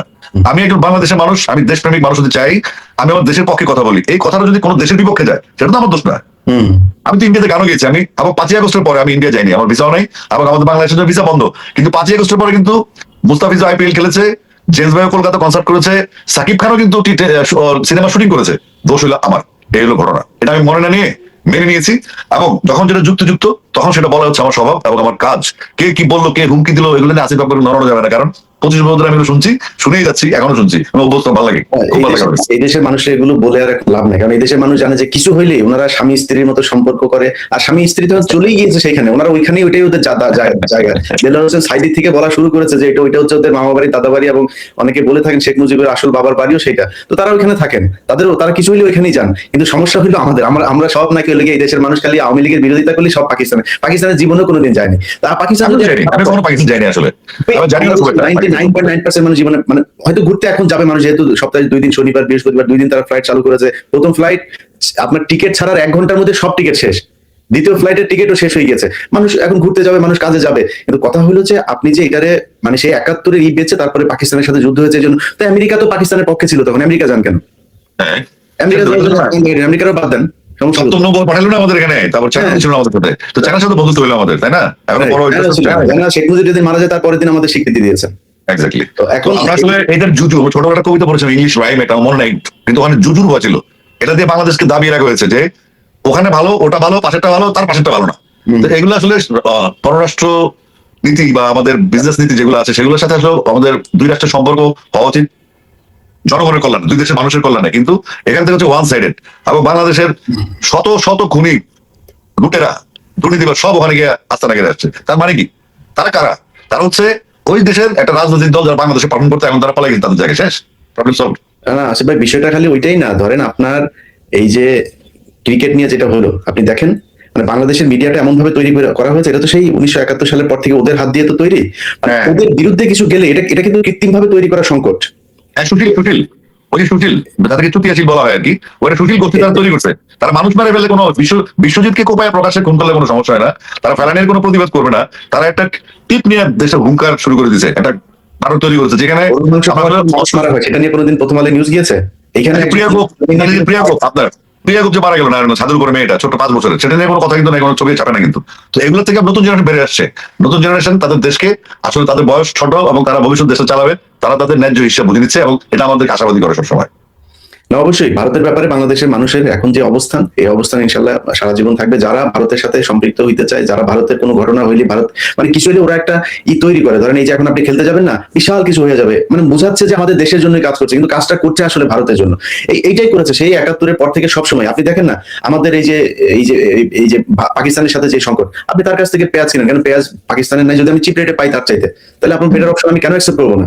আমি চিন্তা আমি যদি গম আনতে ব্রাজিল যেতে পারি, আমার পেঁয়াজ আনতে আমি তুরস্ক যাবো না কেন? আমার দরকার, আমার মানুষের দরকার ন্যায্য মূল্য বা দ্রব্যমূল্য স্থিতিশীল রাখা, সাপ্লাই চেইন অন রাখা, মানুষ যেন কষ্ট না করে। সামনে রোজা আসছে, গত রোজায় সহনশীল ছিল, এই রোজা কি আল্লাহ জানে। তো আমাদের কথা হচ্ছে এই পারস্পরিক সম্পর্কের পররাষ্ট্রনীতি, নত যেন পররাষ্ট্রনীতি নয়, সবার সাথে বন্ধুত্ব, কারো আনুগত্য বা কারো নিচে থাকে কিন্তু বাংলাদেশের পররাষ্ট্রনীতি না। তো আমাদের পররাষ্ট্রনীতি মাথায় রাখলে আমাদের জাতীয়তাবোধ, আমাদের দেশপ্রেম একই সূত্রে গাথা। আমরা সবার আগে বাংলাদেশ এবং বাংলাদেশ নিয়ে ভাবছি, এবং তরুণ প্রজন্মের মধ্যে একটা স্ফুলিঙ্গের মতো এটা ছড়িয়ে পড়েছে। আমি বিশ্বাস করি এখন আর ট্যাগ দিয়ে অপপ্রচার করে, কারো দাবিদারি করে, দালালি করে বাংলাদেশের মানুষকে আটকে রাখা সম্ভব না। এখন আমাদের যেটা করতে হবে, আমাদের সলিড পারফর্মার যারা, আমাদের যারা ভালো দেশের জন্য, তাদেরকে সম্মান দিতে হবে। এদের সম্মান নাই। আমি যদি সাকিবকে আজকে সম্মান না দিতে পারি, সেটা বাংলাদেশের ব্যর্থতা। সাকিবের কি আইনগত ইস্যুগুলো সেটা সরকার দেখবে, কিন্তু প্লেয়ার সাকিব তো বাংলাদেশ অপরিহার্য, এবং বাংলাদেশ ক্রিকেটার জন্য সাকিব হচ্ছে একটা রত্ন, নট ফর সে খেলবে এটার জন্য না, সে ভবিষ্যতে হয়তো বোর্ড প্রেসিডেন্ট হতে পারে, ভবিষ্যতে সে ক্রিকেটের যে অবদানগুলি, ইন্টারন্যাশনাল ক্রিকেট ডিপ্লোমেসি আছে, সাকিব একটা ভালো ভূমিকা রাখতে পারবে, যার একটা বোল্ড ক্যারেক্টার আছে, কথা বলতে পারে। সাকিব আল হাসান মানে আলাদা একটা ব্র্যান্ড, সে সত্যি কথা বলতে পারে এবং তখন তো সাকিবকে যখন পায়ের নিচে বসে থাকে, পাপন যখন তার ফিক্সিং নিয়ে একটা টেলিফোনের কারণে তাকে 1 বছর নিষেধাজ্ঞা দিল, তখন তো প্লেয়াররা সাকিবের পক্ষে আসে নাই তো, কেন আসে নাই সাকিবের পক্ষে? এটা প্রশ্ন না, এগুলি এটা প্রশ্ন। সাকিবকে কেন আসে না? তার মানে কারো পকেট কমিটিতে চলছে, কারো প্রভাবে চলছে, কারো নির্দেশনা চলছে, আশা দেখানো হয়েছে ভবিষ্যতে আমি মন্ত্রী হবো কিংবা ভবিষ্যতে পিসি প্রেসিডেন্ট হবো, তো আমার সাথে থাক। এগুলো এখন পোলা বানো বুঝে, যারা ছোট ছোট অনলাইন চালায় না। আর এখানে কিছু ওই ভারতীয় মিডিয়া এখানে বাংলাদেশে আছে, যেটা তারা ওখানকার বেতন আর বাংলাদেশে ওদের পারপাস সার্ভ করে, এদেরকেও চিহ্নিত করা হয়েছে। এবং বেসিক্যালি এই যে স্টেডিয়ামে যে পরিবেশটা নষ্ট হয়, সেটা ওদের একটা বিরাট ভূমিকা থাকে। বুলবুল ভাই পালিয়ে গেছে, এটা ওরাই এই প্রপাগান্ডাগুলো করে, ফালতু নিউজ করে আইসিসির সাথে বাংলাদেশ দূরত্ব বাড়ে। তারা বলতো ভারতীয় মিডিয়া মিথ্যাচার করে। আমি তো মনে ওরা তো ওদের পক্ষে করে, কিন্তু আমাদের মিডিয়া আমাদের বিপক্ষে গিয়ে মিথ্যাচার করে। এটা অনেক দুঃখজনক এবং এটা এক ধরনের বিদ্রোহ এবং রাষ্ট্রদ্রোহিতা শামিল। এটা অবশ্যই শাস্তি হওয়া উচিত এখানে। না, আপনি মাঝখানে বললেন না যে অনেক মানুষ ওরা বলে যে আমাদের অনেক বন্ধু আছে বাংলাদেশে। আসিফ ভাই, বিলিভ মি, যদি বাংলাদেশে কোনোদিন ভারত অ্যাটাক করে, এই বাংলাদেশের অনেক মানুষ বর্ডারে যায় দাঁড়িয়ে থাকবে, প্লিজ আব্বা আসেন আমাদের ধরেন। এটা এটা এটা করবো। হাজার হাজার এরকম লোক আছে বাংলাদেশে। এগুলো মানে বাংলাদেশের ক্রিকেটের যারা আজকে এত দেশপ্রেমের কথা বলে, যে প্লেয়াররা আছেন, তারা সাকিব আল হাসান মাশরাফিরে তারা ওই দিন বুঝাইতে পারেনি বা অন্তত বয়কট করতে পারেনি। তারা তো মাগুরাতে গিয়েছেন আপনার এই নৌকার মিছিল করতে। আপনার কেন শাহবাগে গেছে না, শাহবাগে জানি। হ্যাঁ, তাহলে এগুলো প্রশ্ন উত্তর দিবে, শাহবাগে যে রানিং প্লেয়ার গেল তার পারে না, তো এটা করতে এবং পারে এই না। প্লেয়ারদের ভিতরে আপনার লিটন দাস, একজন হিন্দু মানুষ, লিটন দাস প্রোফাইল লাল করেছেন সবার আগে। তাহলে এই বাংলাদেশের এই মুসলমান প্লেয়াররা কই ছিল সেদিন? আমি তো লিটনকে স্যালিউট জানাই, কারণ লিটন স্বল্পভাষী এবং তার সিদ্ধান্তে সে অটল এবং সে জানে ব্যাপারটা। এই দেশটা তার, এই দেশটার সে নেতা, সে 20 কোটি মানুষের নেতা লিটন দাস, যে বাংলাদেশ ক্রিকেটটাকে সে ক্যাপ্টেন সেই টিমের। এটা আমাদের গর্বের, আমাদের অহংকারের। কিন্তু এটা উল্টা বিশ্লেষণ করা হয়, এই যে ডিভাইড এন্ড রুল খেলাটা, ব্রিটিশদের যে ডিভাইড এন্ড রুল, এটা বাংলাদেশে অচল অস্ত্র হয়ে গেছে, চলে না। তরুণ প্রজন্ম জেগে গেছে। এক হাতি তো আমাদেরকে আরো ঐক্যবদ্ধ করে দিয়ে গেল। এক হাতি দেখা দিয়ে গেল যে আগ্রাসন বা সাম্রাজ্যবাদ বা আধিপত্যবাদের বিরুদ্ধে কথা বলতে হয়, এটা ফরজ, এটা বলতে হবে দেশের জন্য, ডেফিনেটলি। এবং সেটা বলছে ইনসাফ। ইনসাফের কথাই বলি হাদির, যে আমার শত্রুর সাথে ইনসাফ হয়, আমিও সাকিবের সাথে ইনসাফ চাই ইনফ্যাক্ট। না, ওইটাই আমাদের এই মুসলমানদের জন্য সারা পৃথিবীতে যতটা না অন্য ধর্মের, তার চাইতে বড় সমস্যা আমাদের দেশের সকল যেসব সেকুলার আছে, এটা সেকুলার না। পৃথিবীর বহু সেকুলার আমি দেখেছি, তারা সব ধর্ম নিয়ে সমালোচনা, মানে কোনো সমালোচনা নেই, কোনো ধর্মকে তারা মানে না, বাট রেসপেক্ট করে সব ধর্মকে। কিন্তু ওনাদের চুলকানি শুধু মুসলমানদের নিয়ে। হ্যাঁ, তার একটু সমস্যা আছে, অনেক সমস্যা। অন্য ধর্মের কারা কারা আপনার কোন আধ্যাত্মিক নেতারা আপনার যারা কিনা 80,000 70,000 বিয়ে করেছে, সেটা নিয়ে আলোচনা নাই। কিন্তু হযরত মুহাম্মদ সাল্লাল্লাহু আলাইহি ওয়াসাল্লাম কোন পরিস্থিতিতে, বিশেষ পরিস্থিতিতে তার বয়সে অনেক বড় নারীকে তার সম্মান দেওয়ার জন্য, তারকে জাস্ট মানে থাকা খাওয়ার ব্যবস্থা করে তাকে নিরাপত্তা দেওয়ার জন্য বিয়ে করেছেন। সেই নারীদেরকে নিয়েও, সেটা নিয়েও তাদের সমালোচনা। হযরত আয়েশা রাদিয়াল্লাহু তাআলা আনহা তিনার 9 বছর বয়সকে 6 বছর বানায়, সেটা নিয়েও সমালোচনা করে। কিন্তু অন্য ধর্মে যে তাদের পছন্দের যে ধর্ম, সেগুলো নিয়ে যে নানান সমালোচনা আছে, যেগুলো আছে, ওটা নিয়ে কোনো ইয়ে নেই। এবং অনেক কথাবার্তা আছে। আমরা কোনো ধর্ম নিয়ে বিকৃত করে কথা বলতে চাই না, কোনো ধর্মকে অপমান করতে চাই। কিন্তু আমাদের এই সেকুলার এদের কাজই হচ্ছে শুধু ইসলামকে নিয়ে কথা বলা। এরা, এদের মূল দাদার বাড়ি হচ্ছে ইন্ডিয়া, ইন্ডিয়ার জন্য যা করা দরকার এরাই করে। আসিফ ভাই, আপনাদের বোর্ডে যারা আছেন, আপনারা যে জায়গায় পা দিয়েছেন, আপনাকে আমার সবচেয়ে বেশি যে কারণে ভালো লাগে, সত্যি কথা বলি, সেটা হচ্ছে আপনি অত্যন্ত আউটস্পোকেন একজন মানুষ। আপনি তেলবাজি করে কোথাও আপনি কোনো পদে থাকতে চান না। সেটা থাকতে চাইলে আজকে অনেকের চাইতে বিএনপিতে অনেক ভালো থাকতে পারতেন, সেটা আপনি থাকেন না। এই কারণে রেসপেক্ট করি আপনাকে। আপনি এখানে এই সরাসরি প্রথম আলো নিয়ে কথা বলা, বোর্ডের ডিরেক্টর থাকা অবস্থায় আমি মনে হয় সেটা বলতে হবে। তো তারা কার্টুন করলো কেন? তাদের জবাব দিতে নাই। এখন আমরা বলতে আমরা কি করতে পারি? প্রতিবাদ দিতে পারি, সাবজেক্ট আইনগত ব্যবস্থা নিতে পারেন এগুলো নিয়ে। প্রথম আলোর এগুলো চলতে যাইতে পারেন, এটা একটা ইস্যু। বাট প্রথম আলো একটা বড় মিডিয়া, আমরা আশা করবো তাদের কাছ থেকে বিশ্বাসযোগ্য খবর, বিশেষ করে ক্রিকেটটা যেহেতু আমাদের গর্বের জায়গা, তাদেরকে অনুরোধ করবো আপনারা প্লিজ প্রয়োজন আমাদের জিজ্ঞেস করেন। সে তো মানে আপনার বিসিবি নিয়ে করবে না, সে হচ্ছে ইন্ডিয়ান ক্রিকেট বোর্ডের বাংলাদেশি এজেন্ট। তারা প্রথম আলোর সাথে আমার সম্পর্ক আগে থেকে ভালো, তারা আমাকে ফোন দেবে, রেসপন্স করি। কিন্তু কথা হচ্ছে আপনারা ওই কন্টেন্ট প্রোভাইডার হয়ে না, আপনারা প্রথম আলো থাকেন, আপনারা দেশের জন্য থাকেন। আপনার সাংবাদিকদের বা মিডিয়ার মাথায় যখন পছন্দ ধরে, তখন জাতীয় ঠিক থাকে না। আমার মনে হয় আমাদের মিডিয়ার মাথায় পছন্দ ধরেছে, সেখান থেকে বেরোতে হবে। ওইটাই তো। আপনারা যেহেতু একটা, আমি বলবো যে একটা জেহাদের মধ্যে আছেন, বাংলাদেশের 18 কোটি মানুষের কাছে আমাদের অনুরোধ থাকবে যে বিভ্রান্ত না হওয়ার। তাদের বিরুদ্ধে এরকম হইতে পারে, এই যে আমিনুল ইসলাম বুলবুল সকালে এসেছেন অফিস করতে, তিনারা বানিয়ে দিয়েছেন অস্ট্রেলিয়াতে চলে গিয়েছেন। হয়তো কালকে এক নিউজ হয়ে যেতে পারে যে আসিফ আকবরের 1700 কোটি টাকা সম্পত্তি পাওয়া গিয়েছে গুলিস্তানে, হইতে পারে। এগুলো তাদের পত্রিকা দিয়ে সম্ভব। বিভ্রান্ত না হওয়ার জন্য অনুরোধ, কারণ এই বোর্ডটা এমন কিছু কাজ করছে, যেই কাজগুলো এদেশের এই দুর্নীতিকে একদম মূল থেকে উৎপাদন করার জন্য যে কাজগুলো করা দরকার, সেটা তারা করছে। সেই কাজ করতে গিয়ে অনেক সাংবাদিক, অনেক বিশেষ নেতা, যারা সামনে ক্রীড়ামন্ত্রী টন্ত্রী হবেন, এরকম লোকজন আছেন, এরকম অনেকের মানে হিংসার পাত্র হয়েছেন। সেই জায়গাগুলো থেকে আল্লাহ আপনাদেরকে বাঁচাক। এবং আমি দেশবাসীর কাছে অনুরোধ করবো যে আপনারা বিভ্রান্ত হন না। আসিফ ভাই, আপনার ধন্যবাদ। আমরা 1 ঘন্টা 15 মিনিট একটা শো করলাম। এত লম্বা সময় দেওয়ার জন্য আপনাকে আবারও ধন্যবাদ জানাচ্ছি। এবং আপনার ক্রিকেট এবং আপনার গানের জগৎ, দুই জায়গাতেই আপনি সফল হন, এটাই আপনার দোয়া করি। প্রিয় দর্শক, আমরা কারেন্ট এডিশনে ছিলাম। কারেন্ট এডিশনের ফেসবুক পেজ এবং ইউটিউব চ্যানেলে যুক্ত থাকুন।